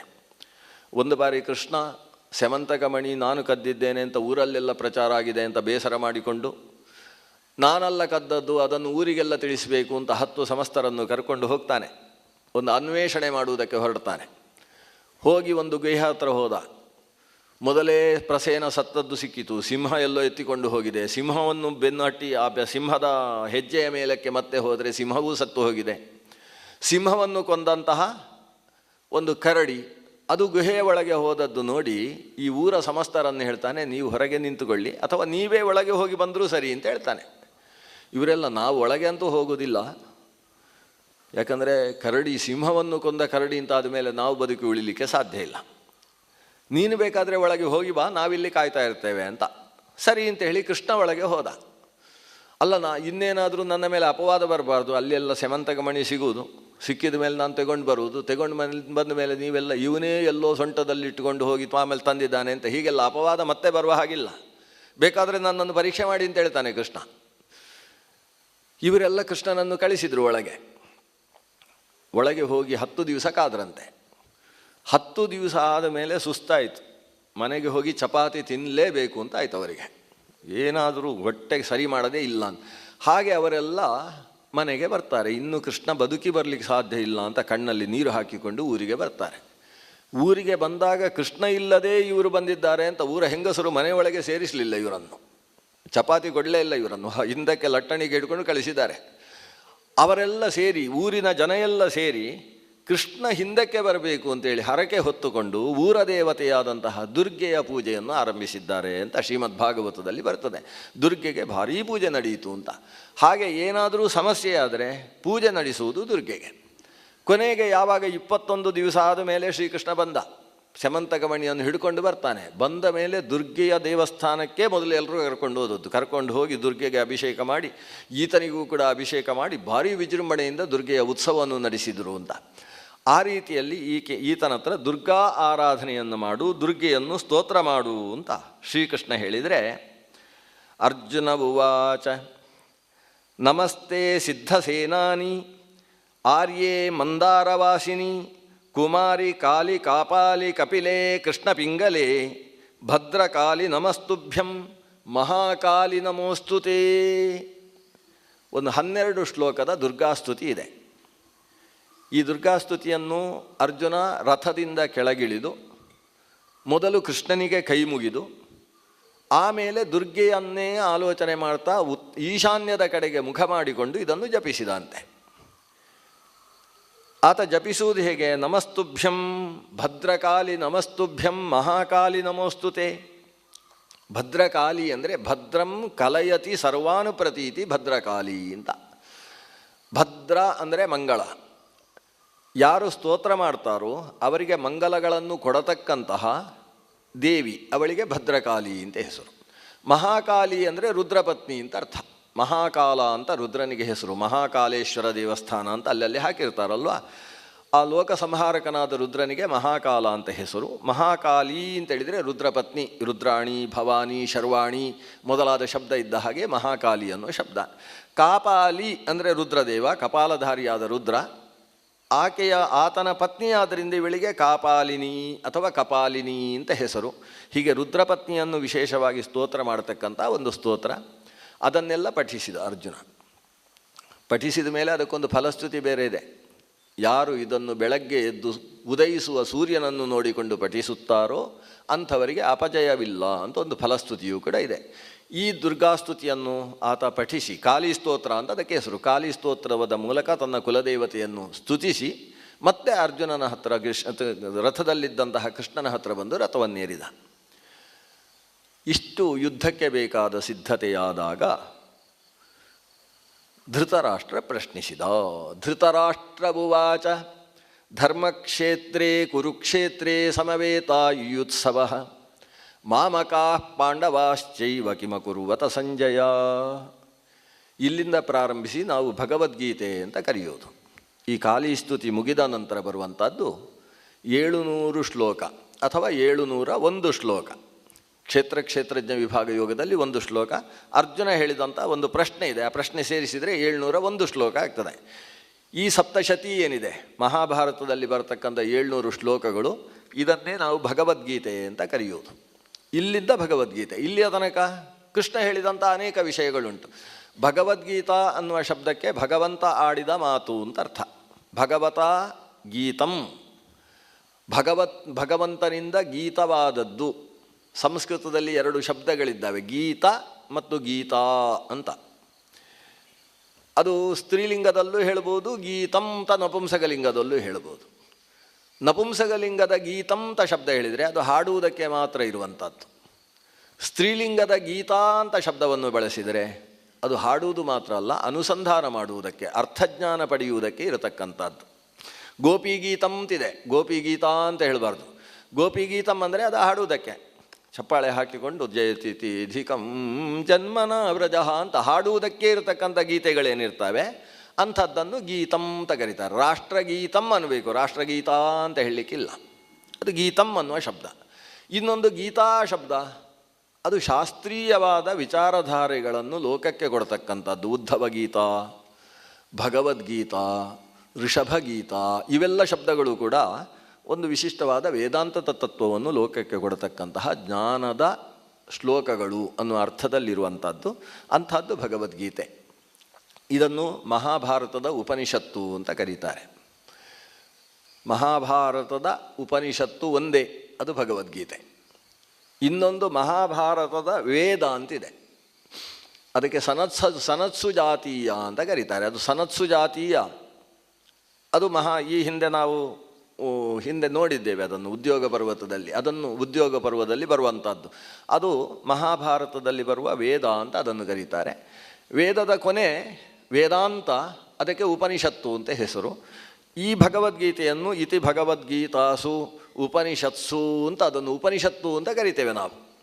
ಉಪನಿಷತ್ತು ಅನ್ನುವ ಶಬ್ದಕ್ಕೆ ಅರ್ಥ ದೇವರ ಹತ್ರ ನಮ್ಮನ್ನು ನಿಲ್ಲಿಸುವಂಥದ್ದು. ನಿಷಾದಯತಿ ಇತಿ ಉಪನಿಷತ್. ಉಪ ಅಂದರೆ ಹತ್ತಿರದಲ್ಲಿ, ನಿಸಾದಯತಿ ಚೆನ್ನಾಗಿ ಹೋಗಿ ಕೂಡಿಸುತ್ತದೆ, ದೇವರ ಹತ್ತಿರದಲ್ಲಿ ಕೂಡಿಸುವುದು ಅಲ್ಲ. ಉಪ ಅಂದರೆ ಹತ್ತಿರದಲ್ಲಿ ಅಂತ ಅರ್ಥ, ಅಡಿಗೆ ಮನೆಯ ಹತ್ತಿರದಲ್ಲಿ ಕೂಡಿಸುತ್ತೆ ಅಂತ ಅರ್ಥ ಮಾಡ್ಬೋದಲ್ಲ. ಈ ಉಪವಾಸ ಅಂದರೆ ಹಾಗೆ ಅರ್ಥ. ಉಪವಾಸ ಅಂದರೆ ಉಪ ಅಂದರೆ ಹತ್ತಿರದಲ್ಲಿ, ವಾಸ ಅಂದರೆ ವಾಸ ಮಾಡೋದು. ಕೆಲವರು ಅಡಿಗೆ ಮನೆಯಲ್ಲೇ ವಾಸ ಮಾಡ್ತಾ ಇರ್ತಾರೆ, ಉಪವಾಸ ಅಂತ ಹೆಸರಿಡ್ಬೋದು ಅದಕ್ಕೆ. ಆದರೆ ಉಪವಾಸ ಅಂದರೆ ಭಗವಂತನ ಹತ್ತಿರದಲ್ಲಿ ವಾಸ ಮಾಡುವುದು. ದೇವರ ಹತ್ತಿರದಲ್ಲಿ ವಾಸ ಮಾಡುವಾಗ ಅವನಿಗೆ ಆಹಾರ ಬೇಕಾಗುವುದಿಲ್ಲ. ಯಾಕೆ ಆ ಅರ್ಥ ಉಪ ಅನ್ನುವುದಕ್ಕೆ ದೇವರ ಹತ್ತಿರದಲ್ಲಿ ಎಂಬ ಅರ್ಥ ಯಾಕೆ? ಯಾಕಂದರೆ ಉಪ ಅನ್ನುವುದಕ್ಕೆ ಹತ್ತಿರ ಅನ್ನುವುದು ನಿಜವಾದ ಅರ್ಥ ಅಲ್ಲ. ಉಪಶಬ್ದಕ್ಕೆ ನಿಜವಾದ ಅರ್ಥ ಎತ್ತರ ಅನ್ನೋದು ಅರ್ಥ. ಉಪ ಅಂದರೆ ಊರ್ಧ್ವ, ಉಪ ಅಂದರೆ ಉಪರಿ, ಅಥವಾ ಹಿಂದಿಯವರಿಗೆ ಊಪರ್ ಅಂತ ಹೇಳಬೇಕು ಉಪ ಅಂದರೆ. ಇಂಗ್ಲೀಷ್ ಅವರಿಗೆ ಉಪ್ಪು ಅಂತ ಹೇಳಬೇಕು, ಆದರೆ ಅವರಿಗೆ ಅರ್ಥ ಆಗೋಲ್ಲ, ಅಪ್ ಅಂತ ಹೇಳಬೇಕು. ಅವರು ಬರೆಯುವುದು ಉಪ್ಪು ಅಂತಲೇ. ಅದು CUT ಕುಟ್ಟು ಅಂತ ಹೇಳಿದರೆ ಅವರಿಗೆ ಬೇಸರ ಆಗ್ತದೆ. CUT ಕಟ್ಟೆ ಹೇಳಬೇಕು, PUT ಪುಟ್ಟು ಅಂತಲೇ ಹೇಳಬೇಕು, ಪಟ್ಟು ಅಂತ ಹೇಳುವ ಹಾಗಿಲ್ಲ. ಅವರು ಹೇಗೆ ಹೇಳಿದ್ದಾರೆ ಹಾಗೆ ನಾವು ಹೇಳಬೇಕು ಅಂತ ಮಾಡಿಟ್ಟಿದ್ದಾರೆ. UP ಅಂತ ಬರೀತಾರೆ, ಉಪ್ಪು ಅಂತ ಬರೀತಾರೆ, ಹೇಳುವಾಗ ಮಾತ್ರ ಅಪ್ಪು ಅಂತ ಹೇಳಬೇಕಂತೆ. ಉಪ ಅಂದರೆ ಉಪ್ಪು ಅಂದರೆ ಮೇಲೆ ಅಂತ ಅರ್ಥ. ನಾವು ಕನ್ನಡದಲ್ಲೂ ಅದನ್ನು ಬಳಸ್ತೇವೆ, ಉಪ್ಪರಿಗೆ. ಉಪ್ಪು ಅಂದರೆ ಮೇಲಿನ ಅರಿಗೆ. ಉಪಾಧ್ಯಾಯ ಅಂದರೆ ಮೇಲಿನ ವಿಷಯಗಳನ್ನು ಅಧ್ಯಯನ ಮಾಡಿಸುವವ. ಉಪನಿಮಂತ್ರಣ, ಅನೇಕ ಕಡೆಯಲ್ಲಿ ಉಪಶಬ್ದ ಅನ್ನೋದು ಊರ್ಧ್ವ ಎಂಬ ಅರ್ಥದಲ್ಲೇ ಬಳಕೆಯಲ್ಲಿರುವಂಥದ್ದು. ಇಲ್ಲಿ ಉಪನ್ಯಾಸ ಅಂದರೂ ಹಾಗೆ ಅಲ್ವಾ, ನ್ಯಾಸ ಅಂದರೆ ಇಡುವುದು ಅಂತ ಅರ್ಥ, ಉಪನ್ಯಾಸ ಅಂದರೆ ಮೇಲೆ ಕೊಂಡೋಗಿ ಇಡುವುದು ಅಂತ ಅರ್ಥ. ಹಾಗೆ ಉಪನ್ಯಾಸ ಮುಗಿದಾಗ ಎಲ್ಲರೂ ಒಂದಲ್ಲಿ ಮೇಲೆ ಇರ್ತಾರೆ, ಆಮೇಲೆ ಏನು ಇಡಬೇಕಾಗುತ್ತೆ ಕೆಳಗೆ ಇಳಿಸಲಿಕ್ಕೆ. ಉಪನ್ಯಾಸ ಮೇಲೆ ಇಡುವುದು ಅಂತ ಹೇಳಿದರೆ ಶಾರೀರಿಕವಾಗಿ ಭೌತಿಕವಾಗಿ ಮೇಲೆ ಇಡುವುದಲ್ಲ, ಅಧ್ಯಾತ್ಮದ ಸ್ಥಿತಿಯಲ್ಲಿ ಮೇಲಕ್ಕೆ ತೆಗೆದುಕೊಂಡು ಹೋಗಿ ಇಡುವುದಕ್ಕೆ ಉಪನ್ಯಾಸನ ಅಥವಾ ಉಪನ್ಯಾಸ ಅಂತ ಹೆಸರು. ಆ ಅರ್ಥದಲ್ಲಿ ಉಪನಿಷಾದನ ಅಥವಾ ಉಪನಿಷತ್ ಅಂತೇಳಿದರೆ ಎತ್ತರ. ಎತ್ತರ ಅಂದರೆ ಅದು ಭಗವಂತ, ಎಲ್ಲಕ್ಕಿಂತ ಎತ್ತರ. ಊರ್ಧ್ವ ಮೂಲಂ ಅಧಃಶಾಖಂ, ಕೆಳಗೆಲ್ಲ ಇರುವಂಥದ್ದು ಶಾಖೆಗಳು, ಬ್ರಹ್ಮಾದಿ ದೇವತೆಗಳು. ಊರ್ಧ್ವ ವೈ ವಿಷ್ಣು ಅಂತ ಉಪನಿಷತ್ತು ಹೇಳಿದ ಹಾಗೆ ಅದು ಎಲ್ಲಕ್ಕೂ ಮೂಲ. ಊರ್ಧ್ವ ಉಪ ಅಂತ ಹೇಳಿದರೆ ಉಪೇಂದ್ರ ನೆನೆಸಿದಂತಹ ಭಗವಂತ. ಆದ್ದರಿಂದ ಉಪನಿಷಾದನ ಅಂದರೆ ಭಗವಂತನ ಸನ್ನಿಧಾನದಲ್ಲಿ ಪರತತ್ವದ ಸನ್ನಿಧಾನದಲ್ಲಿ, ಪರಾತ್ಪರ ತತ್ವದ ಸನ್ನಿಧಾನದಲ್ಲಿ ನಮ್ಮನ್ನು ನಿಲ್ಲಿಸುವುದಕ್ಕೆ ಬೇಕಾದಂತಹ ಜ್ಞಾನ ಸಮುದಾಯಕ್ಕೆ, ಶಬ್ದ ಸಮುದಾಯಕ್ಕೆ ಉಪನಿಷತ್ತು ಅಂತ ಕರೀತಾರೆ. ಶ್ರೀಮದ್ ಭಗವದ್ಗೀತೆ ಅನ್ನೋದು ಕೇವಲ ಅರ್ಜುನ ಯುದ್ಧದ ಬಗ್ಗೆ ಮಾನಸಿಕವಾದಂತಹ ದೌರ್ಬಲ್ಯವನ್ನು ಹೊಂದಿದಾಗ ಕ್ಷುದ್ರಂ ಹೃದಯ ದೌರ್ಬಲ್ಯಂ ತ್ಯಕ್ತೋತ್ತಿಷ್ಠ ಪರಂತಪ, ನಿನ್ನ ಹೃದಯ ದೌರ್ಬಲ್ಯವನ್ನು ತೆಗೆದುಹಾಕಿ ಪರಂ ತಪ, ಶತ್ರುಗಳನ್ನು ಸುಟ್ಟು ಹಾಕುವಂಥ ಯುದ್ಧಕ್ಕೆ ಎಬ್ಬಿಸುವುದಕ್ಕೋಸ್ಕರವಷ್ಟೇ ಬಂದಂತಹ ಮಾತಲ್ಲ ಭಗವದ್ಗೀತೆ ಅಂತ ಹೇಳಿದರೆ. ಅದರಲ್ಲಿರುವ ಪ್ರತಿಯೊಂದು ಶ್ಲೋಕವು ಅಧ್ಯಾತ್ಮದ ಎತ್ತರದಲ್ಲೂ ಕಾಣುವುದಕ್ಕೆ ಅನೇಕ ಅರ್ಥಗಳು ತುಂಬಿದ್ದಾವೆ. ಉಪನಿಷತ್ತು ಅಂದರೆ ಹಾಗೆ. ಉಪನಿಷತ್ತಿನಲ್ಲಿ ಮೇಲ್ನೋಟಕ್ಕೆ ಒಂದು ಅರ್ಥ ಕಾಣಿಸುತ್ತೆ, ಅಷ್ಟೇ ಅರ್ಥವಾಗಿರುವುದಿಲ್ಲ. ಆಳಕ್ಕಿಳಿದಾಗ ಇನ್ನಷ್ಟು ಅರ್ಥ ಹೊಳೆಯುತ್ತೆ. ಇನ್ನಷ್ಟು ಆಳಕ್ಕೆ ಹೋದಾಗ ಅದ್ಭುತವಾದ ಜ್ಞಾನ ರಾಶಿ ಸಿಗ್ತದೆ. ಆದ್ದರಿಂದ ಉಪನಿಷತ್ತುಗಳನ್ನು ಗಂಭೀರ ಅಂತ ಕರೀತಾರೆ. ಉಪನಿಷತ್ತಿನಂತೆ ಗಂಭೀರವಾದ ಮಾತು ಅಂತ. ಮಾತು ಗಂಭೀರ ಅಂದರೆ ಏನು? ಸಮುದ್ರ ಗಂಭೀರ ಅಂದರೆ ಅರ್ಥ ಆಗ್ತದೆ. ಸಮುದ್ರದಂತೆ ಗಂಭೀರ ಇದ್ದಾನೆ ಅಂತ ಅಲ್ಲಲ್ಲಿ ಬಳಸ್ತಾರೆ. ಗಂಭೀರ, ಸಮುದ್ರವು ಗಂಭೀರವಾಗಿದೆ ಅಂದರೆ ನೀವು ಸಮುದ್ರದ ಮೇಲೆ ಹೋದರೆ ಉಪ್ಪು ನೀರು ಮಾತ್ರ ಸಿಗ್ತದೆ. ಸ್ವಲ್ಪ ಒಳಕ್ಕೆ ಹೋದರೆ ರುಚಿ ರುಚಿಯಾದ ಮೀನುಗಳು ಸಿಗ್ತವೆ. ಇನ್ನೂ ಸ್ವಲ್ಪ ಆಳಕ್ಕೆ ಹೋದರೆ ಹವಳಗಳು, ಮುತ್ತುಗಳು ಸಿಗ್ತವೆ. ಇನ್ನೂ ಆಳಕ್ಕೆ ಹೋದರೆ ರತ್ನಾಕರನೆನಿಸಿದಂತಹ ಸಮುದ್ರದಲ್ಲಿ ಬೇಕಾದಷ್ಟು ರತ್ನ ಸಿಗುತ್ತೆ. ಹಾಗಾದರೆ ಸಮುದ್ರ ಗಂಭೀರ ಅಂದರೆ ಮೇಲೆ ಕಂಡಷ್ಟೇ ಅಲ್ಲ, ತುಂಬ ಇದೆ, ಆಳಕ್ಕೆ ಹೋದಷ್ಟು ಬಲ ಜಾಸ್ತಿ ಅಂತ ಹೇಳುವಂಥದ್ದನ್ನು ಗಂಭೀರ ಅಂತ ಕರೆಯೋದು. ಹಾಗೆ ಉಪನಿಷತ್ತುಗಳು ಗಂಭೀರ. ಉಪನಿಷತ್ತಿನ ಗಾಂಭೀರ್ಯ ಅಂದರೆ ಏನು? ಮೇಲಕ್ಕೆ ಉಪ್ಪು ನೀರಿನ ಹಾಗೆ ಒಂದು ವಿಷಯ ಮಾತ್ರ, ಉಪ್ಪು ಭಾರಿ ರುಚಿಯಾದ ವಿಷಯ ಸಿಗ್ತದೆ ಮೇಲೆಯೂ ಕೂಡ. ಆದರೆ ಕೆಳಗೆ ಹೋಗ್ತಾ ಇದ್ದ ಹಾಗೆ ಬೆಲೆ ಬಾಳುವ, ಶರೀರ ಶ್ರೇಯಸ್ಸಿಗೆ ಅಷ್ಟೇ ಕಾರಣವಲ್ಲದ ಆತ್ಮದ ಉದ್ಧಾರಕ್ಕೆ ಹೇತುಭೂತವಾದಂತಹ ಜ್ಞಾನ ರತ್ನಗಳು ಎಲ್ಲಿ ಸಿಗ್ತಾವೋ ಅಂಥದ್ದನ್ನು ಉಪನಿಷತ್ತು ಅಂತ ಕರಿತೇವೆ. ಭಗವದ್ಗೀತೆ ಅಂದರೆ ಹಾಗೆ. ಇಲ್ಲಿ ಧೃತರಾಷ್ಟ್ರ ಮತ್ತು ಸಂಜಯರ ಸಂವಾದದ ರೂಪದಲ್ಲಿ ಭಗವದ್ಗೀತೆ ಇದೆ. ಧೃತರಾಷ್ಟ್ರನಿಗೆ ಸಂಜಯ ಹೇಳಿದ, ಧೃತರಾಷ್ಟ್ರ ಅಂತ ಹೇಳಿದರೆ ರಾಷ್ಟ್ರವನ್ನು ಧರಿಸಿದವ ಅಂದರೆ ಇಲ್ಲಿ ಅಧ್ಯಾತ್ಮದ ಅರ್ಥದ ಚಿಂತನೆ ಇಲ್ಲದೆ ಹೋದರೆ ಗೀತೆಗೆ ಅರ್ಥವೇ ಇಲ್ಲ. ಧೃತರಾಷ್ಟ್ರ ಅಂತ ಹೇಳಿದರೆ ಅವನು ಅಲ್ಲಿ ಕುರು ವಂಶದಲ್ಲಿ ಜನಿಸಿದಂತಹ ಪಾಂಡುವಿನ ಅಣ್ಣ ಅಂತ ಇಷ್ಟೇ ಆಲೋಚಿಸಿದರೆ ಸಾಕಾಗುವುದಿಲ್ಲ. ಧೃತರಾಷ್ಟ್ರ ಅಂದರೆ ರಾಷ್ಟ್ರವನ್ನು ಧರಿಸಿದವ ಅಂತ ಅರ್ಥ. ಯುಧಿಷ್ಠಿರ ಅಂತ ಇಲ್ಲಿ ಬಂದರೆ ಯುದ್ಧದಲ್ಲಿ ಸ್ಥಿರನಾಗಿ ನೆಲೆ ನಿಂತವ ಅಂತ ಅರ್ಥ. ಅರ್ಜುನ ಅಂತ ಬಂದರೆ ಅದಕ್ಕೆ ಪರಿಶುದ್ಧನಾದವ ಅಂತ ಅರ್ಥ. ಅರ್ಜುನ ಅಂದರೆ ಬಿಳಿ ಅಂತಲೇ ಅರ್ಥ. ಪಾರ್ಥ ಅಂತ ಬಂದರೆ ಈ ಪಾರ್ಥಿವ ಶರೀರವನ್ನು ಹೊತ್ತಂತಹ ನಾನು ಅಂತ ಅರ್ಥ. ಉಪನಿಷತ್ತು ನಮ್ಮನ್ನು ಕುರಿತು ಹೇಳುವುದು, ನಿನಗೆ ಸರಿಯಲ್ಲ ಇದು, ನೀನು ಈ ರೀತಿಯೋ ಪಾರ್ಥ ಅಂತ. ಅವ ಎಲ್ಲಾದರೂ ಪಾರ್ಥನಿಗೆ ಬೈತಾನೆ ಅಂತೇಳಿದರೆ ಕ್ಲೈಬ್ಯಂ ಅಸ್ಮಗಮಃ ಪಾರ್ಥ ನೈತತ್ವಯ್ಯುಪಪದ್ಯತೆ, ಈ ರೀತಿಯ ಹೇಡಿತನವನ್ನು ತೋರಬೇಡ ಪಾರ್ಥ ಅಂತೇಳಿದರೆ ಆ ಪಾರ್ಥ ಅಂದರೆ ಈ ಪಾರ್ಥಿವ ಶರೀರದಲ್ಲಿ ತುಂಬಿದಂತಹ ನಾನು ಅಂತ. ನಮಗಾಗುವ ಹಾಗೆ ಇಡೀ ಗೀತೆಯನ್ನು ತಗೊಂಡಾಗ ಗೀತೆ ಉಪನಿಷತ್ತಾಗುತ್ತೆ. ಆ ನಿಟ್ಟಿನಿಂದ ಅಧ್ಯಾತ್ಮ ಅರ್ಥ ಭೂಯಿಷ್ಠವಾದಂತಹ ವಿಚಾರಧಾರೆ ಅನ್ನುವ ದೃಷ್ಟಿಯಿಂದ ಭಗವದ್ಗೀತೆ ಇವತ್ತು ನಮ್ಮ ಭಾರತೀಯ ಸನಾತನ ಧರ್ಮದ ಮುಖವಾಣಿಯಾಗಿ ನಿಂತಿದೆ. ಕೇವಲ ಯುದ್ಧವನ್ನು ಹುರಿದುಂಬಿಸಿದ, ಆದ್ದರಿಂದ ಸನಾತನ ಧರ್ಮ ಹೊಡಿ ಬಡಿ ಅಂತ ಹೇಳುತ್ತೆ ಅಂತ ಕೆಲವರು ವಾಕ್ಯಾರ್ಥ ಮಾಡುವವರಿದ್ದಾರೆ. ಆದರೆ ಯಾರು ಈ ಕಪಾಳಕ್ಕೆ ಹೊಡೆದ್ರೆ ಈ ಕಪಾಳವನ್ನಾದರೂ ತೋರಿಸಿ ಯುದ್ಧ ಮಾಡದೇ ಇರಬೇಕು ಅಂತ ಹೇಳ್ತಾ ಇದ್ದಂತಹ ಈ ದೇಶದ ರಾಷ್ಟ್ರಪಿತ ಅಂತ ಕರೆಸಿಕೊಂಡ ಧೃತರಾಷ್ಟ್ರ ಅಥವಾ ರಾಷ್ಟ್ರಪಿತ ಅಂತ ಅನಿಸಿಕೊಂಡಂತಹ ಗಾಂಧೀಜಿಯವರು, ಅವರು ಕೂಡ ಭಗವದ್ಗೀತೆ ಪುಸ್ತಕ ಕೈಯಲ್ಲಿಲ್ಲದೆ ಯಾವ ಊರಿಗೂ ಕೂಡ ಪ್ರಯಾಣ ಮಾಡ್ತಾ ಇರಲಿಲ್ಲ. ಆಫ್ರಿಕಾದಂಥ ದೇಶದಲ್ಲಿ ಹೋಗಿ ಅವರು ಅಲ್ಲಿದ್ದಂತಹ ಸಾಮಾನ್ಯ ಜನರನ್ನು ಕಪ್ಪು ಬಿಳಿ ಅನ್ನುವ ಗಲಾಟೆ ಮಾಡಬೇಡಿ, ಎಲ್ಲರನ್ನೂ ಎತ್ತರಿಸಿ ಅಂತ ಹೊರಟು ಹೋದಾಗಲೂ ಭಗವದ್ಗೀತೆಯ ಉಪದೇಶವನ್ನು ಕೊಟ್ಟೇ ಇನ್ನೊಂದು ದೇಶದಲ್ಲಿ ಅವರು ರಾಷ್ಟ್ರಪಿತರಾಗಿ ಕಂಗೊಳಿಸಿದ್ದಾರೆ. ಹಾಗಾದರೆ ಭಗವದ್ಗೀತೆಗೆ ಅಂಥ ಮಹತ್ವ ಯಾಕೆ ಅಂತೇಳಿದರೆ, ಕೇವಲ ಯುದ್ಧ ಮಾಡು, ಅಹಿಂಸೆಯೇ ಬೇಕು ಅಂತ ಹೇಳುವವರೂ ಭಗವದ್ಗೀತೆಯನ್ನೇ ಆರಾಧಿಸ್ತಾರೆ. ಯಾಕೆ? ಗೀತೆಯಲ್ಲಿ ಹಿಂಸೆ ಹೇಳಿದ್ದಲ್ಲ. ಯಾವುದೇ ದೊಡ್ಡ ಹಿಂಸೆ ನಡೆಯದೆ ಶಾಂತಿ ಉಂಟಾಗುವುದಿಲ್ಲ. ಒಂದು ಶಾಂತಿ ಬರಬೇಕಾದ್ರೆ ಮೊದಲೊಂದು ಹಿಂಸೆ ಆಗಬೇಕಾಗುತ್ತೆ. ಯಾಕಂದರೆ ಹಿಂಸೆ ಮಾಡುವುದಕ್ಕೋಸ್ಕರವೇ ಹುಟ್ಟಿದವರು, ಹಿಂಸೆಗೋಸ್ಕರವೇ ಪ್ರಯತ್ನ ಪಡ್ತಾ ಇರುವಂಥ ಪ್ರಸಂಗ ಇದ್ದಾಗ ಅವರನ್ನು ಹಿಡಿದು ಕಟ್ಟಿ ಒಂದು ಕಡೆಯಲ್ಲಿ ಕೂಡಿಸಿದರೂ ಕೂಡ ಅಲ್ಲೇ ಏನಾದರೂ ಹಿಂಸೆಯನ್ನು ಮಾಡ್ತಾ ಇರ್ತಾರೆ.